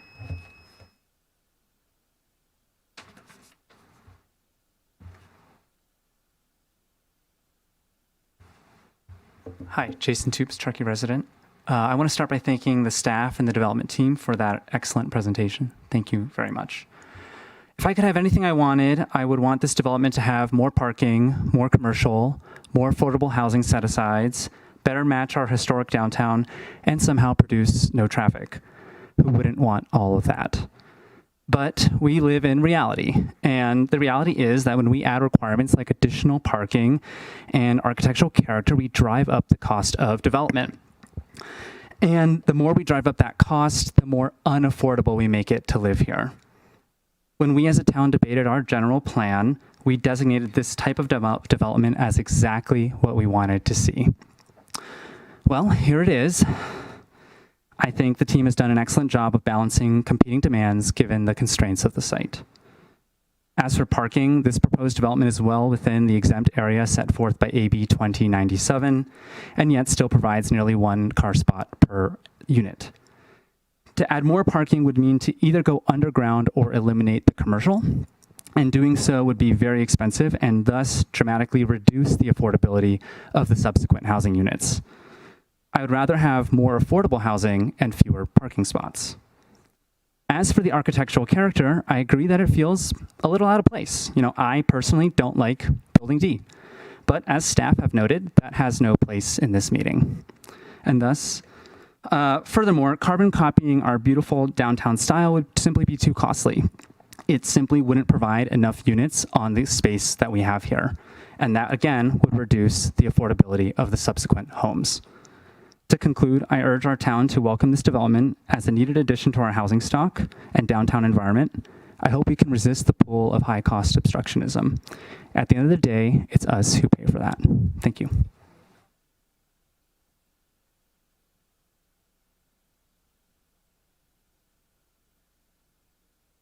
Hi there, Brian Biega, town of Truckee resident, homeowner. Got a few comments here. The historic character of Truckee is the downtown district, which includes the hillside where Cottonwood resides, the hillside where all of the historic homes of the High Street neighborhood are, and the downtown merchant district. This is evidenced by the town of Truckee's own marketing material. We are not against the entire Jaboom project, but we are very much against a 4.5-story building that totally eclipses out a historic home from the 1800s at 10016 High Street. The building needs to be reduced to maintain and preserve the view sheds to and from that High Street location. The summary that this whole presentation, I thought, overall, besides some of my challenges with the building size, mass, and scale and the non-historic character and look, I thought it was pretty good. And definitely, you guys have come a really long way, and 5 years is a long time, or far more than that. The summary that you guys had in your slides here, I think should include the HPAC comments, which it didn't include anything of the sort, but it was in summary. There's checks and balances, and there's a reason that our historic town of Truckee, as noted on the Highway 80 sign for downtown, there's a reason that we have the HPAC. I remember when these 7 lots were for sale in one big, for sale sign, and I believe it was 14 dwellings per acre, which equals at 2 acres, 28 dwellings. if you times that by 2, you'd have 56, which is, pretty close to what you've got here. Maybe if you took some of the height off building D, it could still be above the 56, but maybe that's where you're going to get your biggest buyer. I think that it's sad that there was a workshop where there was only 2 people invited to the workshop.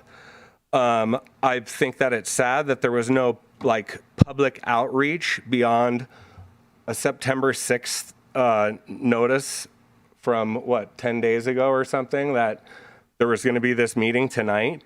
It's sad that we don't have a big glass case where people can see this. I thought the 3D walkthrough was awesome and was very, very helpful to see, especially from where I live on High Street. The Truckee Funk, some of that is neat. I've got more to say, but thank you. Yeah.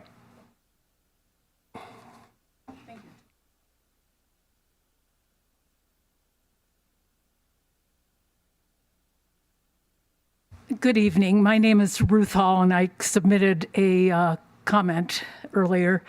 I am not sure if I am the only one who is pretty flabbergasted that there would be so much more support for this project if only the 20 units that were described in the MWA report under their affordable housing attachment.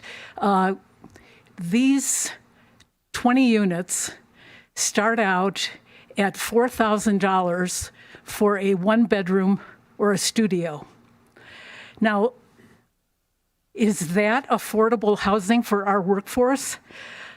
I mean, that, according to economic guidelines, a person should be making, they should only be paying 33.5% for their housing out of their budget. That means a person should be earning $12,000 a month to rent a $4,000 apartment. I mean, that's ridiculous. If the THAP thing were still here in its original form, I would not be for that. My proposal to the developer in the town is that, given that there are only 10 truly affordable units on the table and 52 what are going to be very expensive market rate units, that we allow the developer to build some very expensive for sale units on this property, keep the 10 or whatever, and just sell them at a high price. I mean, Truckee would be better off with less units on that property and have it redesigned and keep some of the character in our town. I felt like when I was watching the display and the 3D display, it was like the Wizard of Oz, like Aunt M's house that gets caught up in a whirlwind. That's how I felt about the project, like it had come from a different, like Petaluma or something, and it had gotten caught up in a whirlwind and ended up in Truckee. It's just completely out of place in the middle of historic downtown. If they could improve this project design-wise, let them build something expensive. We're not getting, 10 people will get a place to live, and we will lose the character of our town. Thank you.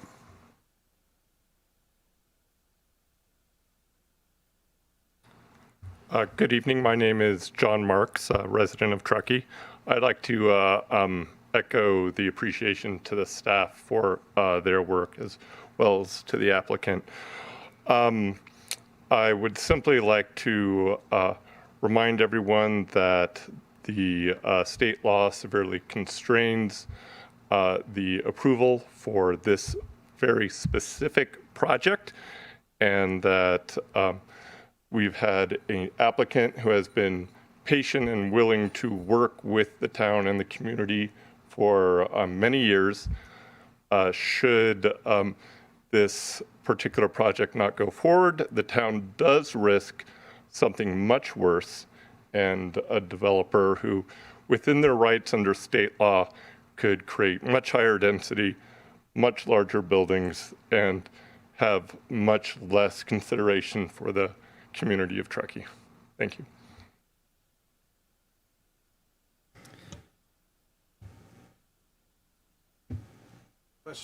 Are you making public comments, sir? There was a question about protocol. Will we have a chance to? We will, but we're going to close public comment first, so I want to make sure that we don't see any further public comment coming forward. And with that, we will close public comment, and we will move into the applicant's opportunity to respond to the public comment. And I've got a few comments to make as well, and staff has an opportunity to respond as well. So, Mr. Rinkins? Let's see, where to begin? First of all, I just want to say I really feel for the neighbors coming in at this hour on this project, not understanding that there are years of general plan zoning going on, and with that zoning comes certain land use rights, and we're activating those rights. So if we didn't want this place to be where we put people downtown, that would have been a discussion a long time ago. The town studied and prioritized in a public process this site for density. The thought process was that if we get the people living downtown, we'll actually reduce the vehicle trips in and around downtown, so that people can walk from their homes to the stores, to the businesses, and that people can live downtown that work downtown. Now, I think we heard the applicant talk very clearly that he was on board for more than half of this project to be either affordable or workforce, and the town moved the goalpost again. And I think that's great to get into the record. It's great to get the message up to town council, and that's we can work on that. One of the things that wasn't addressed here is that our average unit, and Adam, for some reason I'm missing it in my slides, is our average unit size is small. So when we talk about the luxury units or rich people, this or that, the other thing, we've designed this to be affordable by design. Because they're smaller units, they'll only afford certain rents. So, Ruth made a comment about $4,000 per month. I don't know where she got that. People would not rent at $4,000 a month, a roughly 600 square foot unit. It would sit on the market with no renters.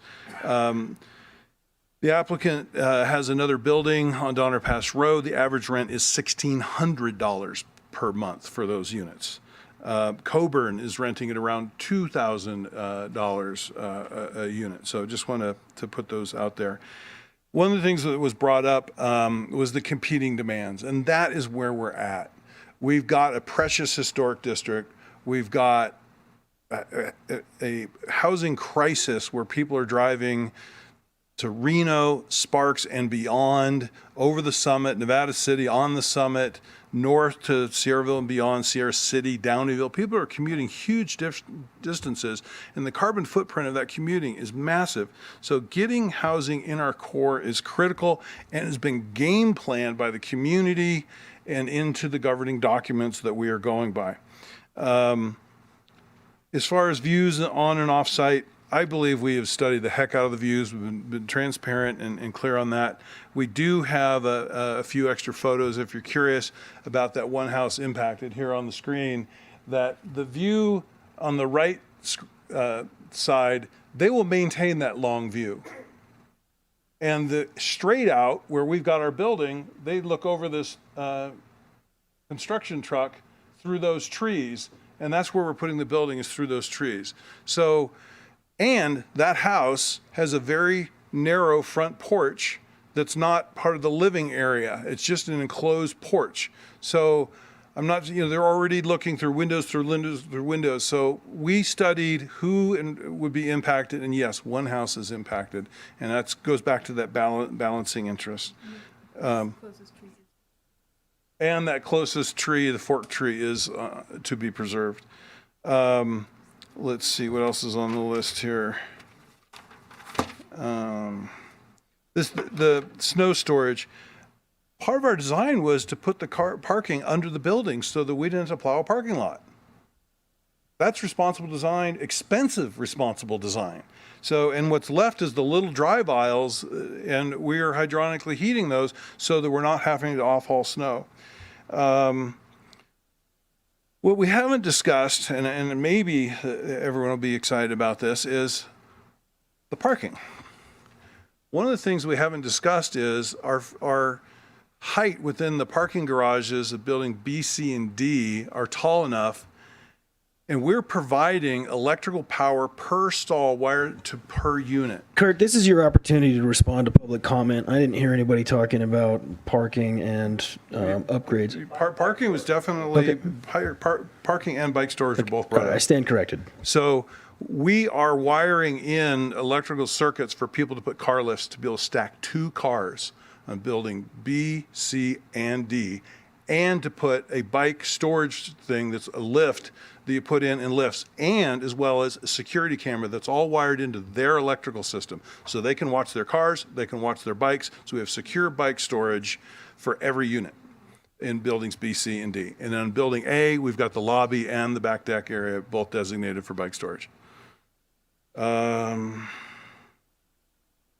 I believe the town's got a short-term rental program already, so that's been addressed. And I believe that covers response to public comment. Thank you, Mr. Rankins. Is there any staff response to public comment? There's a couple of comments that I welcome the chance just to clarify. The first, there was the question about long-term bike parking. This project does satisfy the requirements for the number of spaces for long-term bike parking. As the applicant has indicated, the project includes a mechanical lift system that would provide covered spaces for long-term bicycle parking in the number that's required. The waiver that is requested is related to the provision of long-term bike parking or the availability for long-term bike parking on the rear deck of Building A, as well as to specific access requirements for and related to long-term bike parking sizes. For example, the development code requires a 2-foot minimum width for each long-term bike parking space. Well, there's a waiver request for this in order to facilitate the installation of this mechanical lift system for the long-term bike parking spaces. The next item that I just wanted to clarify was in regards to snow storage. As noted in the presentation and as noted in the staff report, the project does include hydronic heating of the driveways. This would alleviate the need for snow storage or snow clearage of those driveways. Also, there was a calculation that was done pursuant to Development Code Section 18.30.130, which requires an area equal to 50% of the paved driveways for snow storage. With the application or with the inclusion of the hydronic heating in the driveway, the project includes basically 115% of the paved area for snow storage. Further, there's a condition of approval that requires the snow storage plan to come in and to be submitted at the time of building permit. This is again consistent with the development code and and to make sure the project is consistent with the plans that have been submitted to us and that the Planning Commission is evaluating. There was one more item that I wanted to just clarify. But I can't remember what that was at this time. It was primarily the long-term bike parking, the snow storage, and I believe that was it, actually. Thank you. Thank you, Mr. Peterson. Commissioner Gove. Yes. One more clarification from staff on there was public comment about just the requirement of a traffic analysis for the project overall. So in the 2040 general plan, the town of Truckee looked at the downtown intersections and what the projected level of service for these intersections is. And we found that all of the intersections receive a grade of F essentially, meaning that they have very high, volumes of vehicle hour delays, and that we are essentially going to abandon any requirements around level of service. So there's not really any project that could come through that would require a larger build out of these specific downtown intersections. And so that's why we didn't require a traffic analysis for this project. And I'll leave it to Becky if she wants to add anything else. Yeah, I mean, just part of that was a policy decision of, it's a little bit of a balance. You can continue to widen roads to accommodate vehicles, or you can kind of accept congestion and provide slower speeds, more walkability, better pedestrian facilities. So it was a long discussion, decision that was made. The project does have to pay traffic impact fees, and those fees go to regional improvements in the town. So it's a traffic impact fee program. Those funds get used for traffic capacity enhancements throughout the town. So there is a contribution to the project. Thank you very much. All right, so we're past public comment, so let's go ahead and keep it to the agendized items here.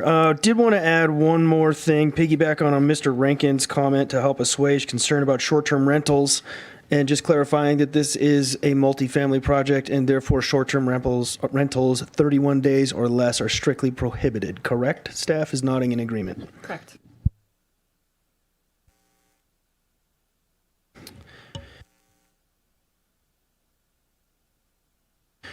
Okay, at this point in time, we're going to take a short recess before we move into deliberation. It is 7:15 now. We'll reconvene at 7:20.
Shall we, folks? Staff, ready to go? AV, ready to go? Go ahead and call this meeting back to order. And as we move into deliberation, I did come up with some other questions, clarifying questions for staff. This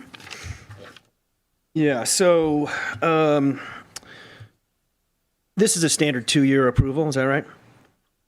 Yeah. Correct. And then, are there any provisions of SB 330 that afford the applicant any automatic renewals, any time extensions, anything like that, outside of what the guidelines that we currently operate under? I'm not currently aware of any provisions under SB 330 that would allow extensions of entitlements. My understanding is that the Town Development Code, in this case, would take precedence on extension of entitlements, as well as any provisions under the Subdivision Map Act for the tentative map that's requested for approval. That's accurate as of today, but I will say that in the last 5 or 10 years, housing law in California has changed at a dizzying pace. And what is true today might not be true next year. We simply have no way of knowing. That's all I had for now. Commissioner Freeman, it sounded like you had some other questions for staff? Yeah, I had 2 questions that popped up during public comment. The first was the construction hours. Where do those come from? Are those standardized or? Those are standardized. That is a policy in the general plan. It's also reflected in the development code.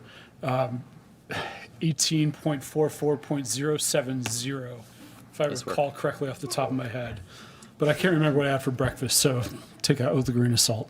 And then how about, I know we did the Silver Creek project and they had a kind of construction management plan for traffic and noise.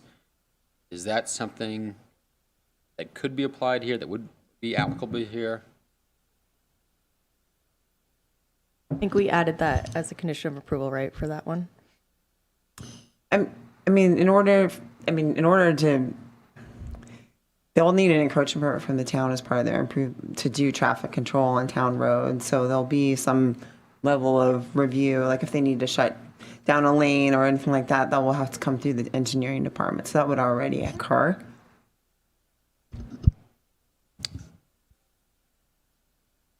So just to clarify, Adam, your understanding of our current allowable construction hours are from 7 a.m. to 9 p.m., including Sundays, is that correct?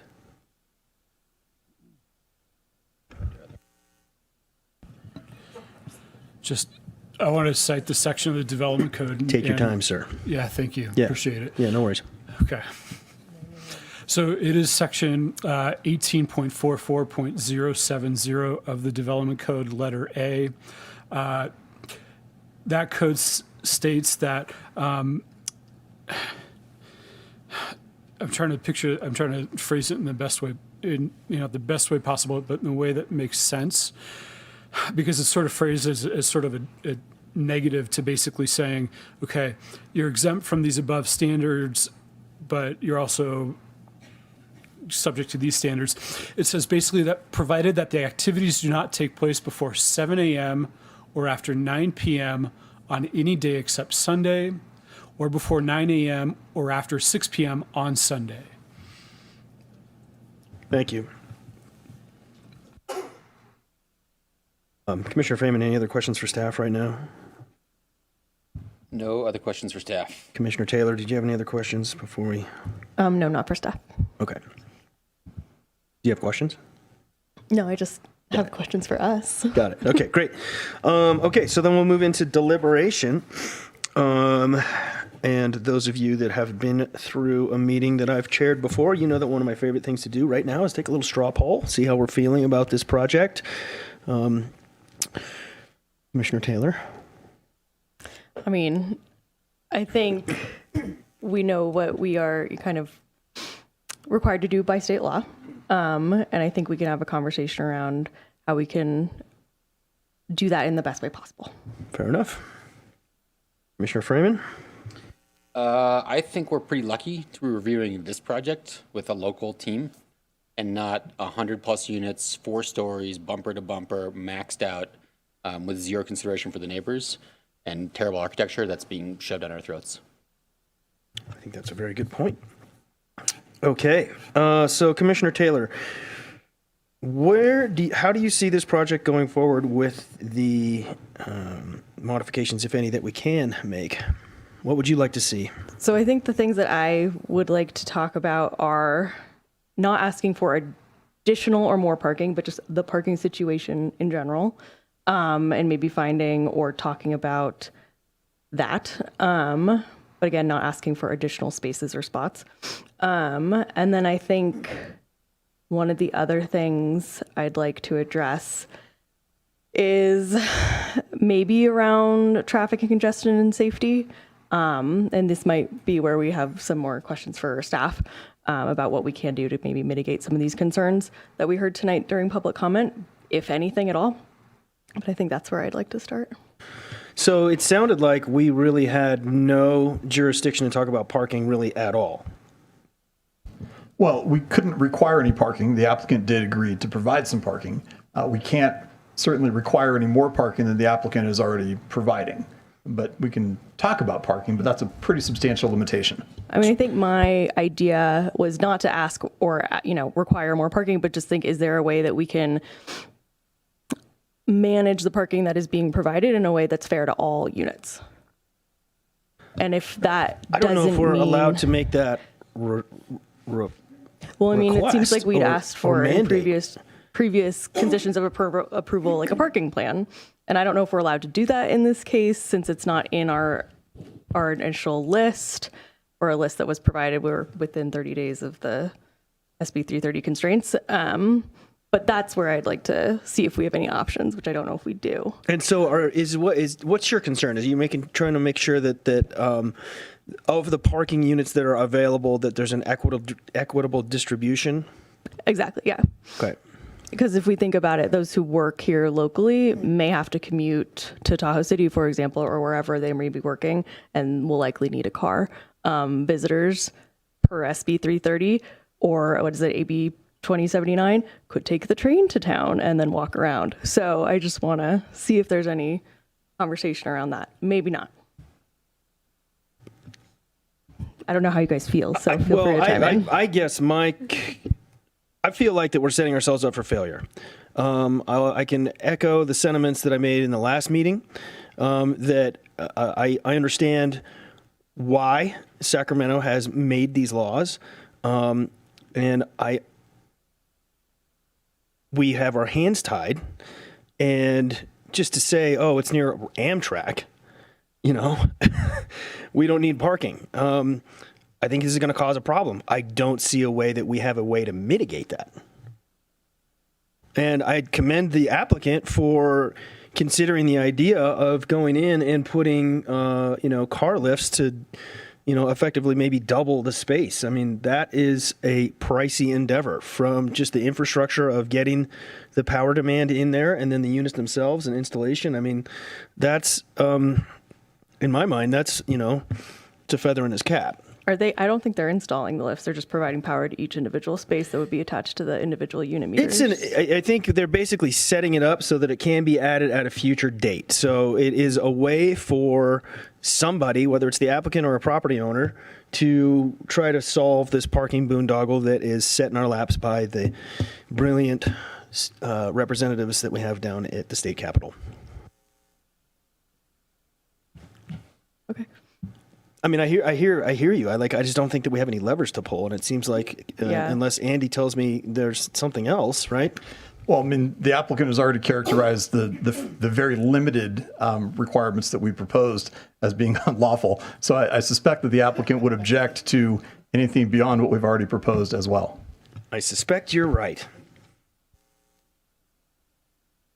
What else would you like to discuss? Let me go back to my notes. Oh, I know. So this is also just a question for staff. I know at our last meeting, we talked about kind of a more comprehensive approach to redoing the town's criteria for making safety improvements to our roads. Is that still the case? Like, that would be our approach to addressing any safety concerns on Jaboom or on High Street as cut through traffic streets to get off Donner Pass Road? I mean, yeah, I think the one of the things that came up was crosswalk policy, and that is something that we're working on. But yeah, I think it's got to be kind of a town-wide, comprehensive evaluation. As Slater mentioned, the standards that we usually hold projects like this to relate to level of service. We don't have level of service standards in the downtown. It relate to VMT. They are exempt from that. So it would be hard to sort of tie it specifically to this project. But will that kind of update also include a downtown? We have a long-term plan. It's in our 5-year CIP budget to do a streetscape project along Church Street, Donner Pass Road, and Jaboom. So that's something that we will be looking at comprehensively to do improvements. So, great, thank you. Commissioner Freeman, is there anything that you would like to see modified, added, or therefore otherwise changed for this project? A couple things. One, addressing public comment about safety. I'd like to see if we could let the applicant make their sidewalks the extra 4 inches wider and encroach into the planting areas. I think that would actually make a difference for just walkability up and down that street if they want to do that. The bike parking, I had some questions about that, but that was answered. I guess I'd like to see, I think my big item is how do we get the 20 workforce housing units back? That seems like it'd be pretty amazing to do. It sounds like there's some misalignment maybe from applicant and town. I don't know where things went sideways, but I think that would be a huge win for this project if possible. I don't know if we can do that or how we get there. That would be, I'm seeing Danielle Nishimori shake her head no. Yeah, it is outside of the scope of the Planning Commission. So that's a program that was created by the council. So that's at this point been turned over to the Sierra Business Council to administer unless the council decides they want to revise the program. And there's nothing stopping from the council from revising the program if this project were to get approved tonight. They could make a change to their THAP program in the future and re-engage the applicant, correct? Sure, they could do that if it request goes to them and they want to talk about it. I mean, they did just adopt this I understand. Yeah. clarification, and just so that we have some background a little bit, when the program was originally created, when it came to non-single family, one unit type projects, it was open-ended for the council to have full discretion of which projects they wanted to consider as part of the program. So that left it as an unknown for a developer because the council would have a future action to decide how many units, what specifications, at what affordability. And what they did this last time they adopted revisions to the THAP program was make it explicit for new development, where before it wasn't explicit. And it took that level of discretion out and put it at more of a checklist level that if you meet these criteria and it's administered by Sierra Business Council, then that's what the qualification is, first come. Thank you. And then just a procedural clarification. We have a quorum with 3. It takes a vote of 2 in the affirmative to approve this project tonight, correct? That's correct. Thank you. I do have a question I'm confused here about condition 16. It says 46 parking spaces are required. Mr. Morris over there has told us there is no parking required. I'm confused how they can be a condition. And it also says projects will provide a minimum of 58 on-site parking spaces. Again, it sounds like 0. They provide 0, they would meet the requirements. Yeah, so that condition was included because that's the applicant's proposal under California state density bonus law. So the information that was provided to the commission under AB 2097, that's informational. That's to say that this project could have provided 0. But again, condition 16 just reflects the applicant's proposal. Do we even need to have condition 16 in there at all? Well, since the applicant has offered to provide that many spaces, it would seem to make sense to make it clear that the applicant is going to provide that many spaces. But if they change something and they come back at 57 spots and now they have this condition in here. Well, if they receive an approval with a certain number of spaces, then that's what they're bound to. Notwithstanding the fact that we could not have required that, since they've offered to do that, it's appropriate for them to have a condition of approval that reflects what they offered to do. I'd also argue that they have integrity and they're going to do what they say they're going to do, regardless whether it's a condition.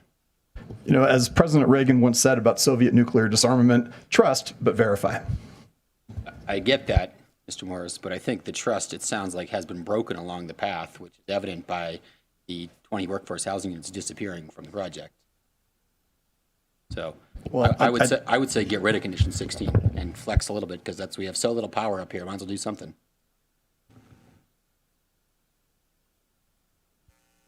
Heard.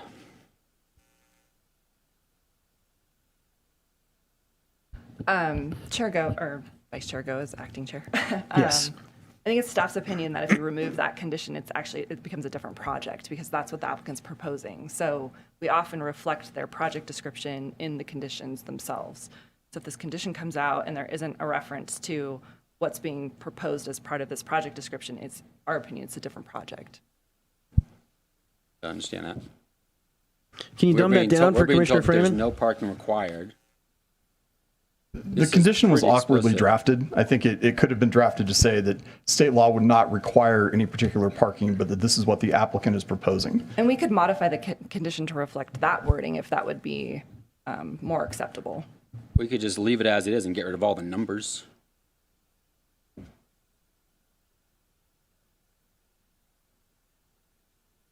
This really should read 0 parking spaces are required, correct? And the project shall provide a minimum of any number of spots. That could be, again, a minimum of 1 spot.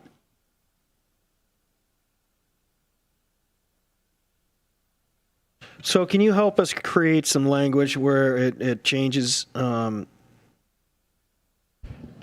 Okay, so a simple edit, instead of saying that some number of spaces are required, it could simply say the applicant shall provide some number of spaces. The number of spaces they've already offered to provide.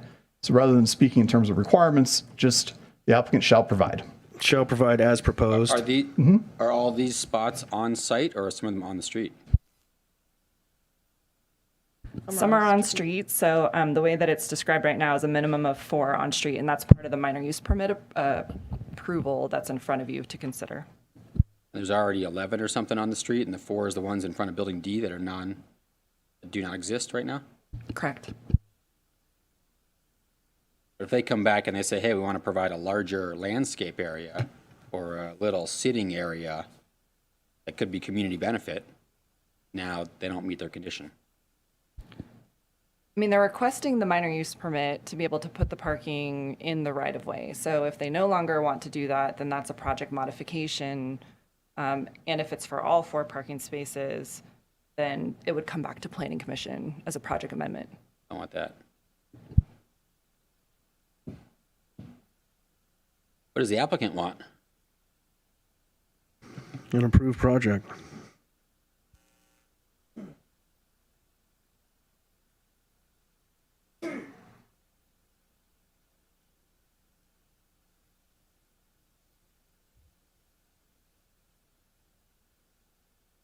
One option is to strike the whole thing. The other one is just give us the leeway of 1 space so it doesn't drive a project modification just based on when we move forward with engineering drawings. If we just had that flexibility, we're comfortable working within that realm.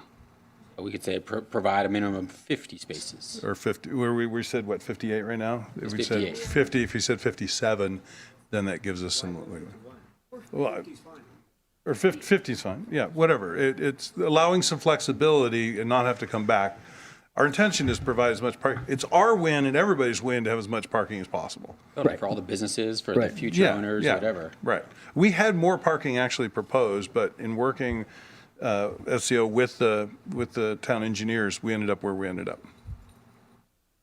So we're looking at a minimum of 50 spaces. I mean, do we need all, we got 4 bullet points here. Do we need bullet point 3 and 4?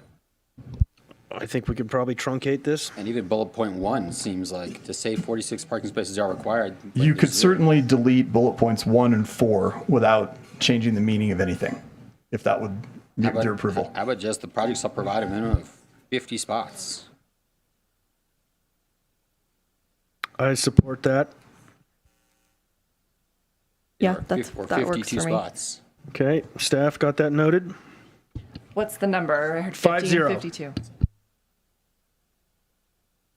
And I would get rid of the word on site, right? Because some of them are on the street.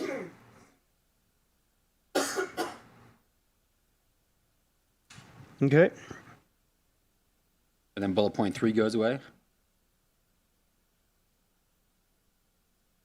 So the third bullet is the clarification about the minor use permit for the offsite, and it just identifies that there's a minimum of 4 spaces that are on street. And 3 would be counted towards the how the parking was calculated, which is in the development code as a standard if you're going to provide offsite parking, whether it's required or not.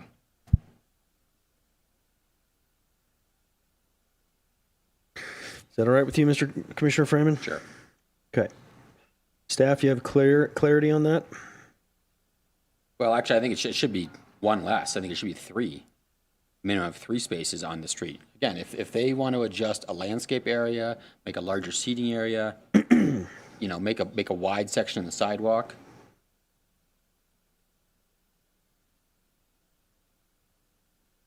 That's fine with me. Give them that flexibility for that So you want that area. you want that to say the project shall provide a minimum of 3 of the 46 spaces as on-street parking spaces. Yeah, give them more flexibility if they want to make an adjustment to that streetscape. If they want to add a tree, if they want to make a larger seating area, if they want to make the sidewalk larger, something. Because right now, if they'd say the minimum of 4, you're only going to fit 4 spaces there, all 4 of them. Okay. Are you trying to remove parking? Hey, sir. We're trying to give the applicant the flexibility to do a high-quality project, I think.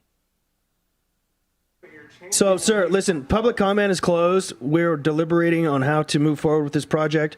We appreciate the fact that you came in and gave us your input, but now is not the time to continue talking. So just to have full disclosure, anything that's in the right-of-way is still subject to town engineer approval.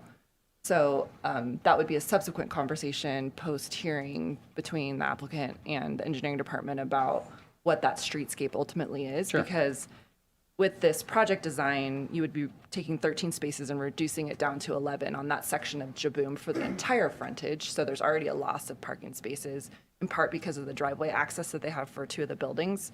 So that's something that would have to be kind of a subsequent conversation. So I think it's noted that there's interest by the commission to allow for some flexibility, but ultimately the streetscape and management of the parking district is still the town engineer's discretion. That's fine. But if it's not explicit in the condition, then it gives more leeway between the applicant and staff to work through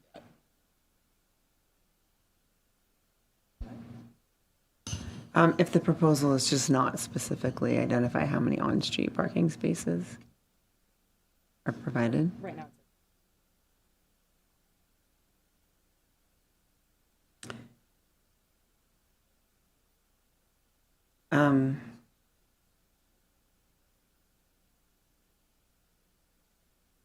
A minimum of 11 total with the front. I mean, let me think on that for a second. Yeah, sorry, we're just having a sidebar on that because again, we don't want to set the applicant team up for failure, right? We want to have a clear understanding of what the expectation is going to be from the town side of what the parking is on Jaboom. I think our concern is just committing to reducing the amount of parking that's in the parking district even further with this language. So, our recommendation would kind of maintain at least 11 on-street parking spaces with the project development. Okay, so while you do your sidebar, we can table that and talk about any other additions or modifications we want to make. Commissioner Freeman? That's all I have. Commissioner Taylor? Did you, Commissioner Freeman, bring up the sidewalk width? Yeah, yep. As wanting it to be 6 foot in? Again, I would leave it up to the applicant, but I think that we should give them the leeway to make the sidewalk wider. I mean, we love the landscape areas, but we're all talking about safety. We want a walkable community. People need space to ride their bikes in the sidewalks, all the things, walk the strollers. Let's give them an extra 4 inches if we can. May I chime in on that one too? We're talking about 4 inches here and there on the sidewalk. This is the kind of detail that we get into when we're doing the improvement plan review. And I don't want to say that it would be a discussion that we would have with engineering. Town engineer has final approval. I don't want to say that we won't be flexible, but I think this isn't the right venue to be sort of locking us in on certain things in terms of if we can reduce the 6 foot width slightly by a few inches. So again, our recommendation would be, I mean, that is something that can be discussed through the improvement plan review after, if the project is approved. I was just bringing it up because it was explicitly brought up by the applicant, and I just know how these meetings go. If we put it in here, then that's the rules when they go to the project. If we don't, it's up for interpretation down the road, and then it's up for interpretation. And it ultimately lies in the discretion of the town engineer, and that's how our conditions are always written. So, again,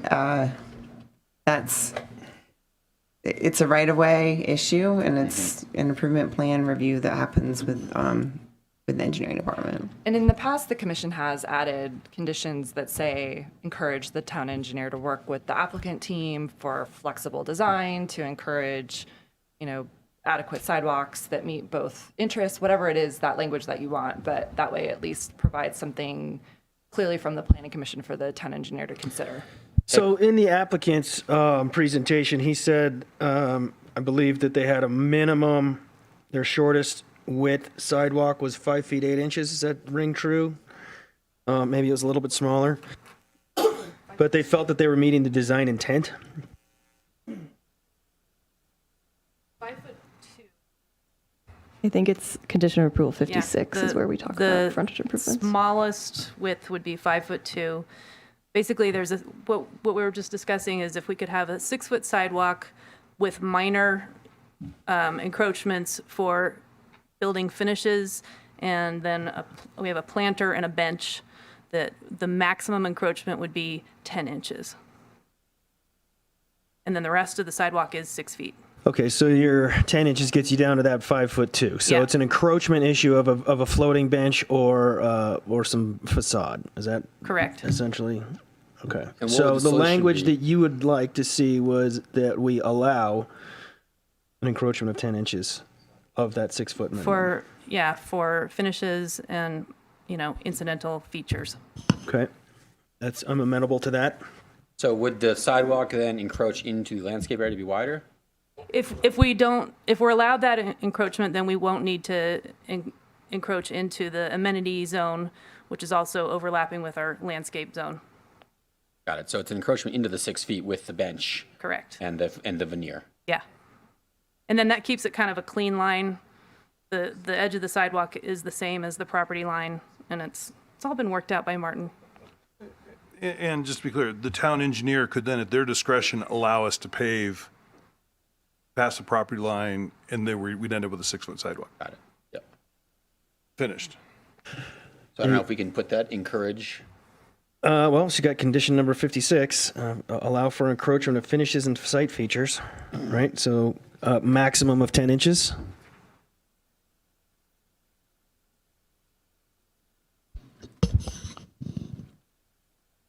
And this language is encouraged consideration of, is I think what we're talking about. Yeah.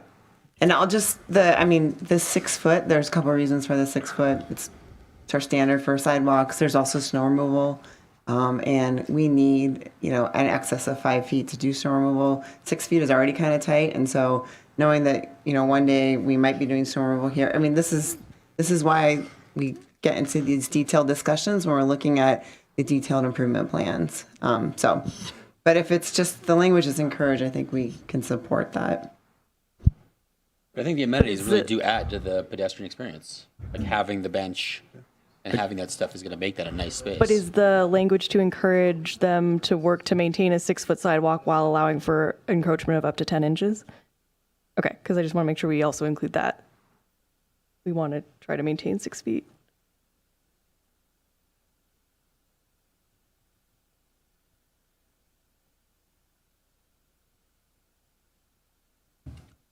Oh, yes, Mr. Rankins, you have a comment?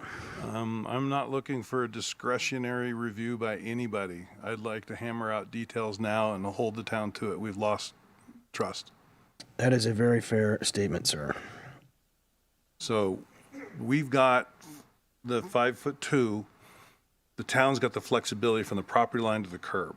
So there can be more than 6 feet if the town wants it on their side. So I think if it just reads 5'2" for us, we can get the 6 feet for the snow removal if we can do it in the right of way. So Becky, do I see you nodding in agreement?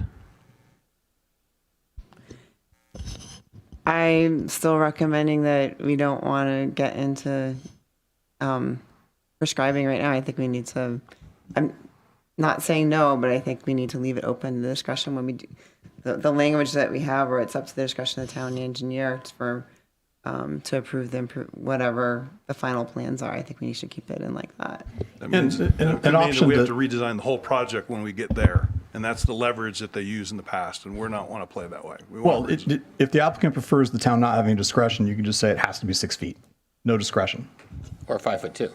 Or 5'2", or whatever you want, but it could be 6 feet, meet the town standard with no discretion at all, if that's preferable. Yeah, I mean, I think 5'2" is reasonable. Commissioner Taylor, you got a dog in this race? Guys, this is a historic area. Sir, please. Yeah, this is a historic area. Sir, I'm going to ask you to. Like it's not. Can you please leave chambers? Town standard, 6 feet is You can take a break. not 5. We're going to take a recess.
There, so let's go ahead and start that comment over.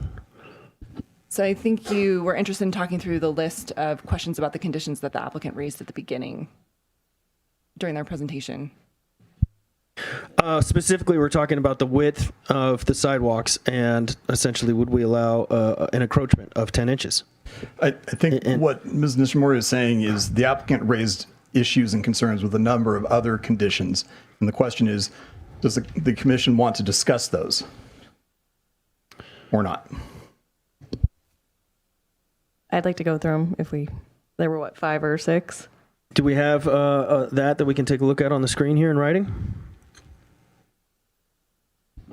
I don't think we wrote them all down on the screen at the time, but we could have the applicant present them one by one if you want. You got to give Martin a chance.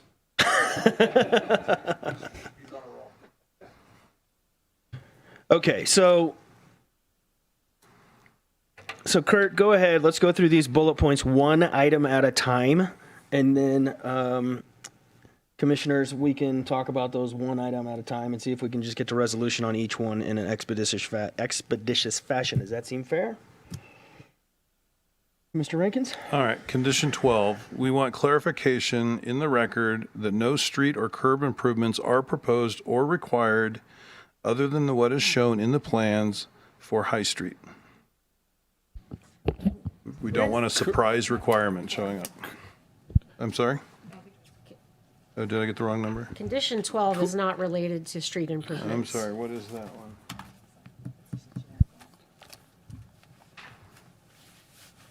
Prior to the grading or building permit issuance, the applicant shall demonstrate compliance with all conditions and requirements of the following agencies, including but not limited to the Town of Truckee Engineering Division.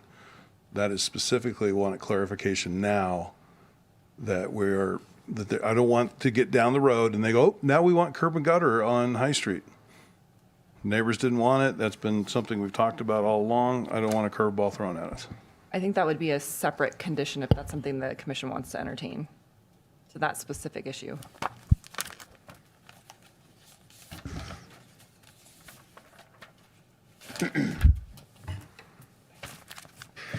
Again, I'm not trying to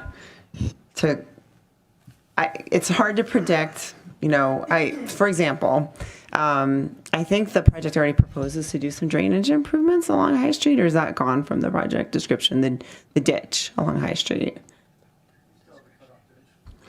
And that's an improvement. And then there is something that we're talking about today.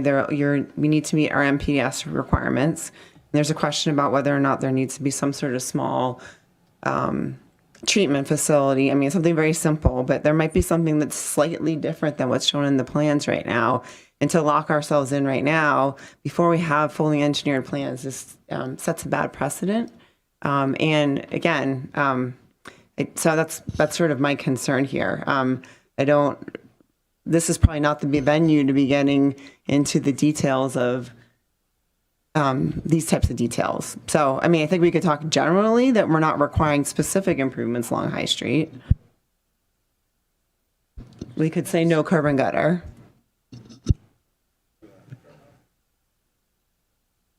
Okay, so can we go back to the amendment page on the screen so that we can add that for condition of approval number 12? Will not include any curb and gutter improvements on High Street.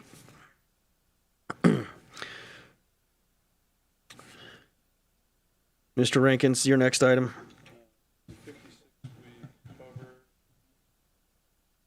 64, the vertical dimension of 10 feet in the covered sidewalks. The knee braces. In building A, we love that to be 9'5". And on building B, we would like a periodic knee brace to encroach down to 7 feet at an angle per the drawings. I have this is 65. 64, isn't it right? It's 65. Yeah, 65. 65, okay, sorry, got the wrong one. Okay, so condition of approval number 65 to be amended to reflect that the vertical clearance shall be 9 feet 5 inches, and just for building A. Just for building A. And the remainder, we can meet the 10 feet. And the knee braces. And the knee braces on building B. On building B. Down to 7 feet. Down to 7 feet. Mr. Peterson, you got that? Sorry to interject. Yeah. That requirement comes from snow removal requirements to be able to get the proper equipment. And sitting here right now, I can't be sure that it's not going to cause an issue. These are covered sidewalks. Okay. Outside of the right of way. Tractors are not 10 feet tall. That plus sidewalks.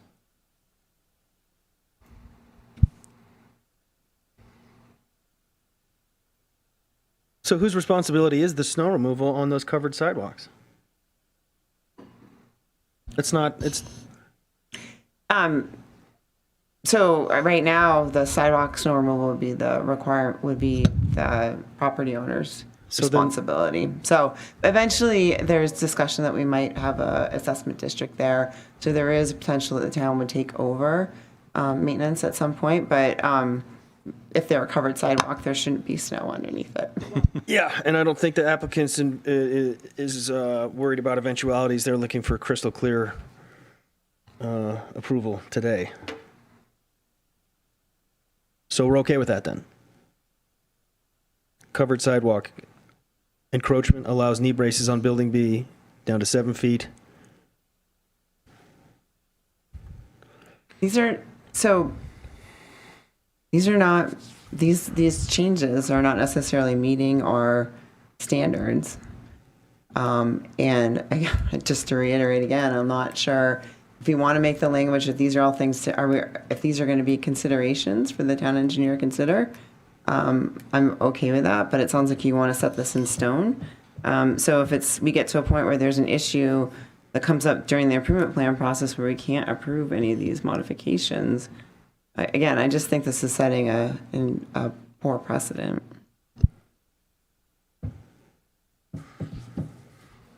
It does say unless otherwise determined by the town engineer, so there is some flexibility already in here as written to be less than 10, if that's determined. Are those knee braces architectural or structural? Both.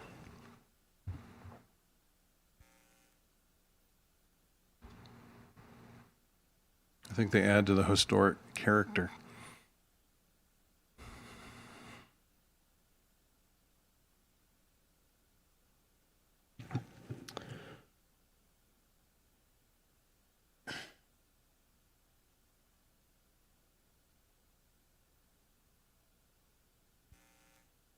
I mean, unless otherwise determined by the town engineer. I mean, that's That's the a out. subjective review. Again, bit of a sticky wicket. You could simply say 10 feet, no discretion for the town engineer, if that's what you wanted to do. Or you guys could hold what we're trying to do as proposed. Commissioner Taylor? I mean, it does make me nervous we haven't looked at engineering plans. We are not engineers. We haven't seen civil. We haven't seen any of these actual plans except for just the architectural set that we were provided. So I don't want to make any decisions based on not seeing information. I do understand your concern in wanting to get this done tonight. However, I don't think it's our place to say that. I understand like we're putting Becky on the spot and she can't get all the answers right this second, but I want this to move forward in the way that's, works the best for everybody, including engineering. So that being said, I think we can put in encourage, and that'll come a note from us planning commissioners that we want this. But if for some reason that we are not aware of or don't know right this second, it might have to be revised later down the line. Commissioner Freeman? Can you pull up that photo of the neighboring building with the 41-inch walkways and the posts?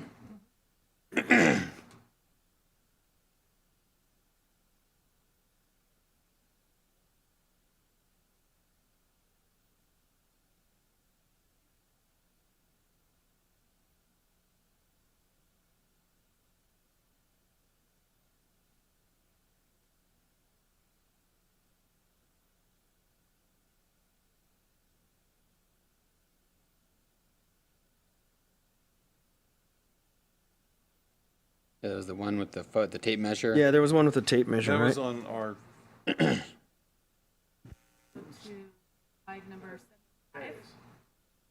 slide 75. Yep, there we go. So when I look at that, and I'm like, what kind of tractor is plowing those driveways? And, I just feel like the knee braces, again, I think we have a good project here that's well thought through. If they want to put the knee braces on, which are going to obstruct, 12 inches off the building, 14 inches off the building by the time they come up and actually curve, I think we owe the applicant clarity. It sounds like they've been lacking clarity, and that's why this has been a 7-year entitlement process. I think clarity is actually in everyone's best interest and the town's best interest, and reduces town staff hours in the future when they know exactly where the line is, what is approvable and what is not. So I would be in favor of putting language in. Alternatively, maybe we can say, and again, if you guys are amenable to this, it's the responsibility of the project to maintain those covered walkways free of snow, like snow removal of those walkways. And that way they would be able to use whatever equipment they want to fit the existing design or proposed design. But it sounds like they have that requirement anyway at this point. Do we? Well, it sounds like that's already the applicant's, the landowner's responsibility. If the town down the road wants to put in a special improvement district, right, then they change would that, be responsible. then the comment's out the window anyway. So I feel like I would leave it as it is. I feel like this comment right here, as it is. This is explicit on what the requirement is. Okay, I think we have consensus on that. And when we get to the point of making a motion, that'll be part of our motion. So, yeah. Kurt, you want to move on to the next item? Yep. Condition number 15, asking for right-of-way disclosure. We can't find any objective requirement for that, where it's coming from and code and how, what would be measured against. It's in condition 15, and it was repeated in 69, but they already talked about the repeat.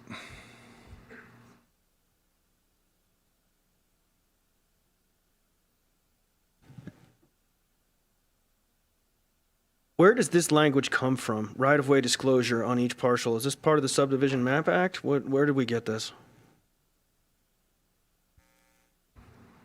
I believe they made it up.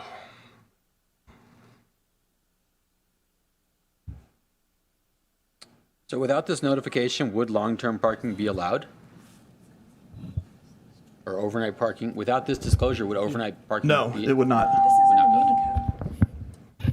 The municipal code already prohibits on-street parking 6 months of the year. This would not, this does not further limit the parking. It's only intended to notify people that if they park on the street, they're going to get towed 6 months of the year. Don't we already have that? Isn't that already part of the municipal code? It's part of the signs. There's no notification requirement.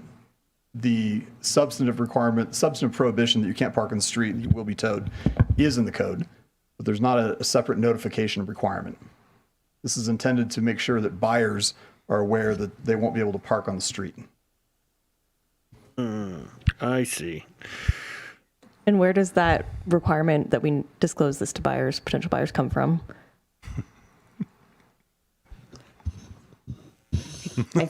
So I mean, we've had parking management issues in the past. We don't have a formal residential parking permit program in the town. We have issued kind of quasi-residential parking permits in the past for specific projects, the rail yard being one specifically, but that was a conscious decision. That rail yard built a bunch of parking in the off-site parking. They're required to provide 50%. So essentially what we've been doing is issuing employee parking permits that can get used by residences and setting aside overnight parking areas, and select areas where overnight parking can occur. The purpose of this is to just put the people who are, renting or owning the property, that they are not necessarily, there is no necessarily guarantee that they're going to have a place to park overnight or in the parking district itself, or that they're going to get a residential parking permit. So there's probably a couple different ways we could write this. If there's heartburn over the term, the right-of-way disclosure, we could probably amend that part. I believe there's no objective standard that we're being compared to. This is a made-up requirement, which is in violation of SB 330. It's not. It's not. Oh. Go ahead, Andy. No, it's not. SB 330 does not require us to, it does not prohibit us from having conditions of approval. And certainly I will say, just as a global comment, not just on this condition, but on others, that if the commission approves the project with the conditions the applicant finds objectionable, the applicant can appeal its own project approval to town council if the applicant wants to do that. Do we need that condition there at all? That just sounds like more work for everyone down the line. And if you get your car towed, doesn't that mean you learned the rules? I mean, what's the repercussion? Are you afraid someone's going to sue the town for getting their car towed, parked overnight in the street? It becomes an ongoing enforcement issue for the town, which is already sort of a little bit of an issue during the winter months. Well, that's not because of this project, right? Just because anybody parking on the street. Well, this project would exacerbate the existing issue. It's going to exacerbate it by 10x because there's no parking required. We're putting 58 units in downtown. And, we all know that that's 100 some odd cars. And our attorney disagrees with your attorney, so we can play that out later. I don't want to get to a point. I'm trying to find a path of least resistance, for you guys, to where we can get to a place that we can agree. And here we are, we're squabbling over this stuff because mom and dad down in Sacramento told us to. So we have no problem notifying the tenants of what the parking situation is. But why we've got to go do a right-of-way disclosure and build all that bureaucracy in? I mean, if I'm putting my real estate professional hat on here and it's not disclosed, you're potentially opening yourself up to an exposure. But absolutely. I mean, that's up to you guys to take that on. Yeah, I don't have a problem striking this. Okay. Condition 19, subject to review for the quote satisfaction of community development director unquote for shielding and painting of mechanical equipment. I know that we have included the reference equipment in the plans and elevations, that we place them on the roof behind parapets, we placed them on the side alleys. we've been forthright for where they are. We think that there shouldn't be an additional review on that. So this condition is a condition that we add because oftentimes what happens is the difference between the architectural drawings that you have and your full construction drawings create changes. So if you want to be more specific about what that is and have it just say shall be screened, that's okay too. I would, if we, depending on what you decide to screen is adequate, that could encroach into our drive aisles. So we're worried about the distance there. We haven't put them on Jaboom and we haven't put them on High Street. They're on the side aisles inward into the project. I'd like to mount them to the wall. I'd like the gas meters to be where they're shown in, we could fly that model again, you'll see them, they're there. So we did see those in that, and options that people have done to satisfy that have been to enclose them in some sort of box where just, like the actual meter part is visible or something like that. So that's the extent of what that screening is when it's in a more urban application like that. If we can come up with something that defines it so that it's not something that we just go back 10 times for discretionary subjective review, I'm open to it. But are you sure? Or we strike it. So, I mean, it's pretty explicit to mechanical equipment, which can be on the roof or not, utility meters and air conditioning units screened from public view. So if you have a proposal that shows how that's screened, because the ones that were in the 3D model did not show those meters being screened, they were on a wall.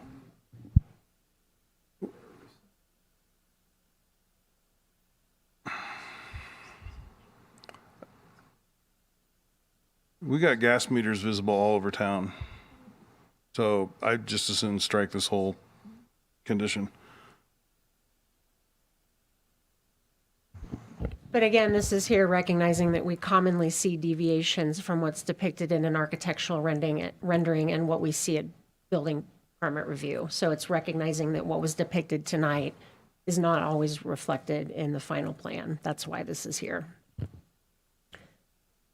Can we just say shall screen or will be screened?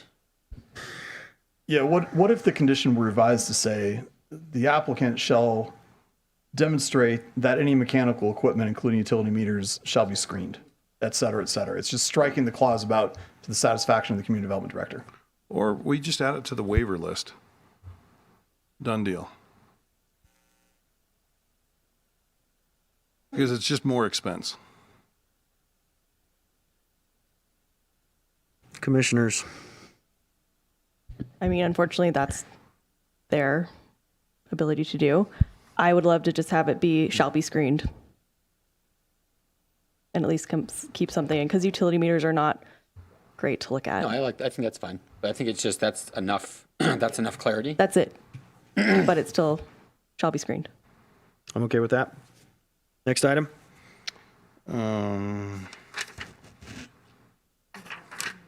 What's that? What is screened? We can say screened from view in a compatible color and material, or in we will define that color and material right now based on these plans. Or no subjectivity. The background color that it sits on.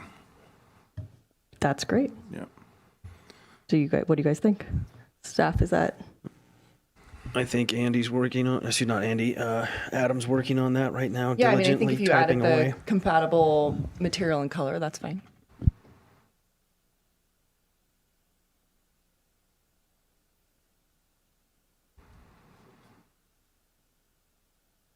So what are we saying? Just color? Rather than build a screen, how about we just make it the background color? Paint the meters, recess the electrical meters, paint the gas meters, done. Yeah, because we found alcoves to put them in already. I think that's a fine compromise. Excellent. Is there any others? For my list. Next item. Give me a second. 35.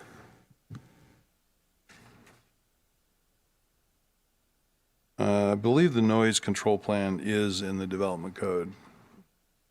It's a general plan policy, A policy. so it If right, you so were this- to remove it, it would be an inconsistency in the general plan. It's a self-mitigating general plan, so that's why it's required. All right.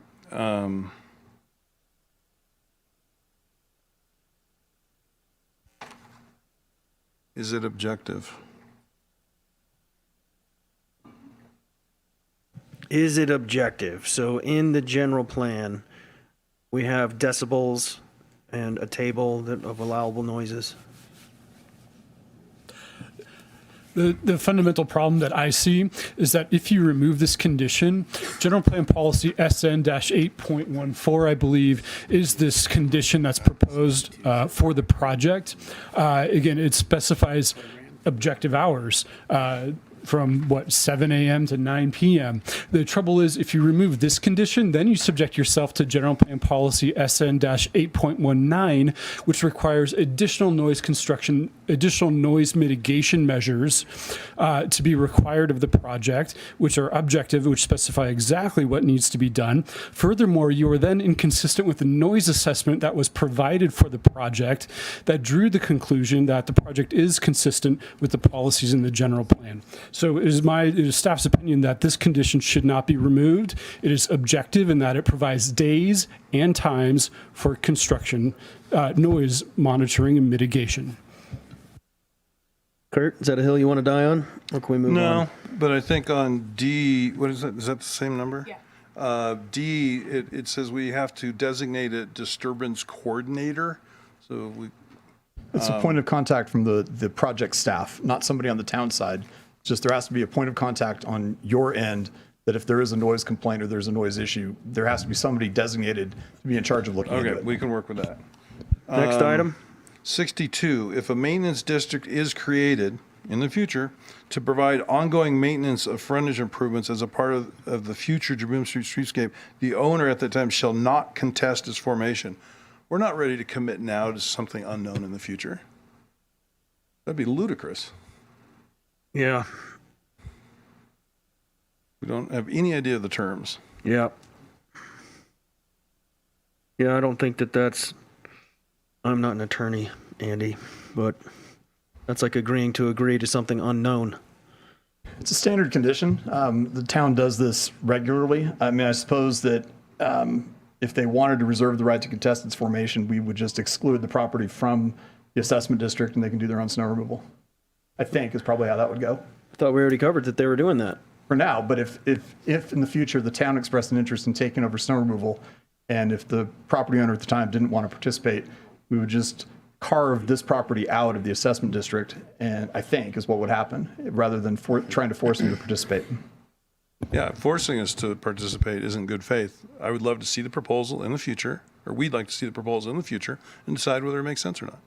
And it's more than just snow removal, isn't it? I mean, curb and gutter maintenance. No, there's no curb and gutter. Maintenance and tree trimming and. Well, all property owners are responsible for maintaining sidewalks, curbs, and gutters in front of their property. That's Streets and Highways Code. So what would the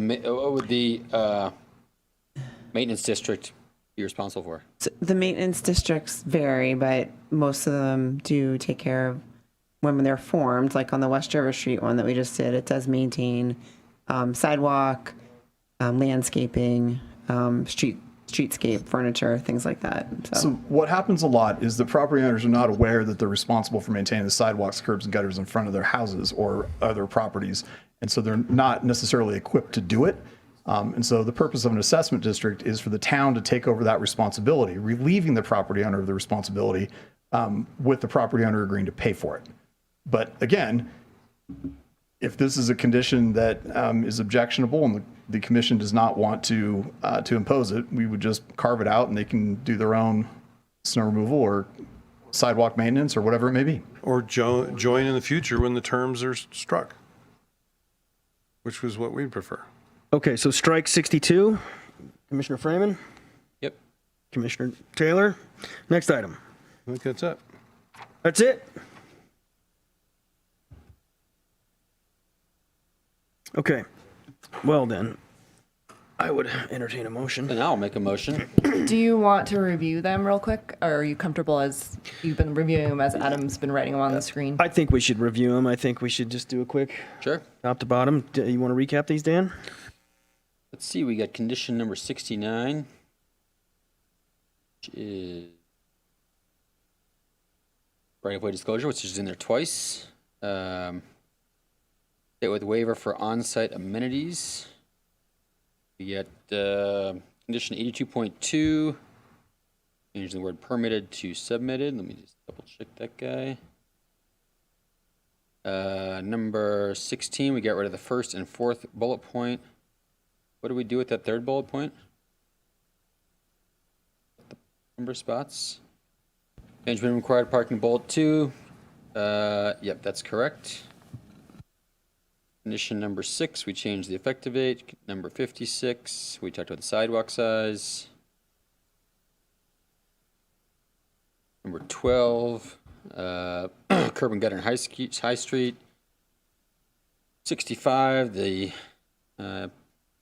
knee braces. We get rid of number 15, which is the same thing as 69.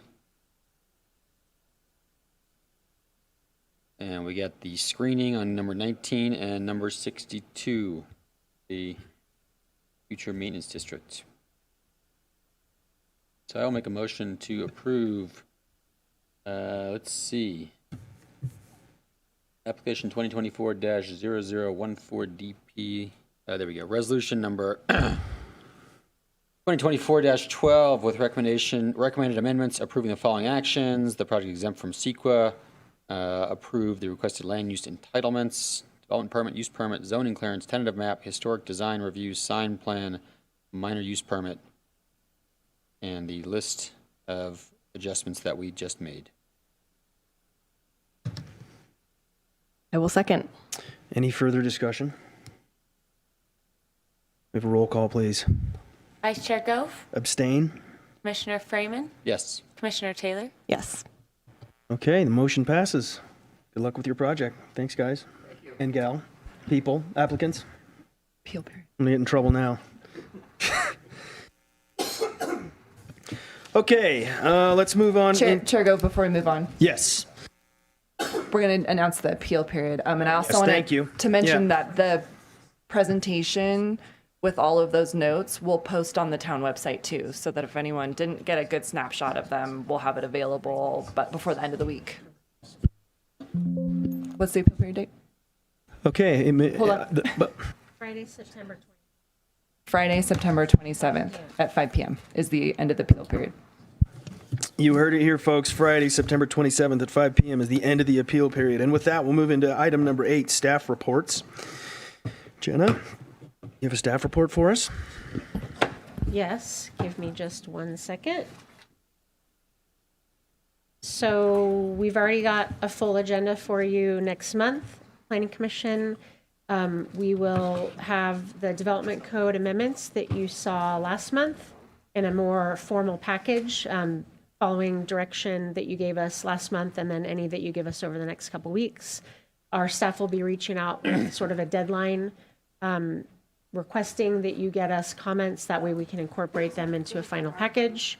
We will have the Martis Valley Quarry 2-year review in front of you that evening. And then we should have building K4, that's the boat storage building in Pioneer Commerce Center, before you that evening as well. So that'll be a full night. Fun times ahead, indeed. All righty. Do I have any commission member reports? Commissioner member reports. Nothing to report. Hearing none, we'll adjourn to the next meeting of the Planning Commission, which will be October 15th, 2024, 5 p.m. right here at Town Hall.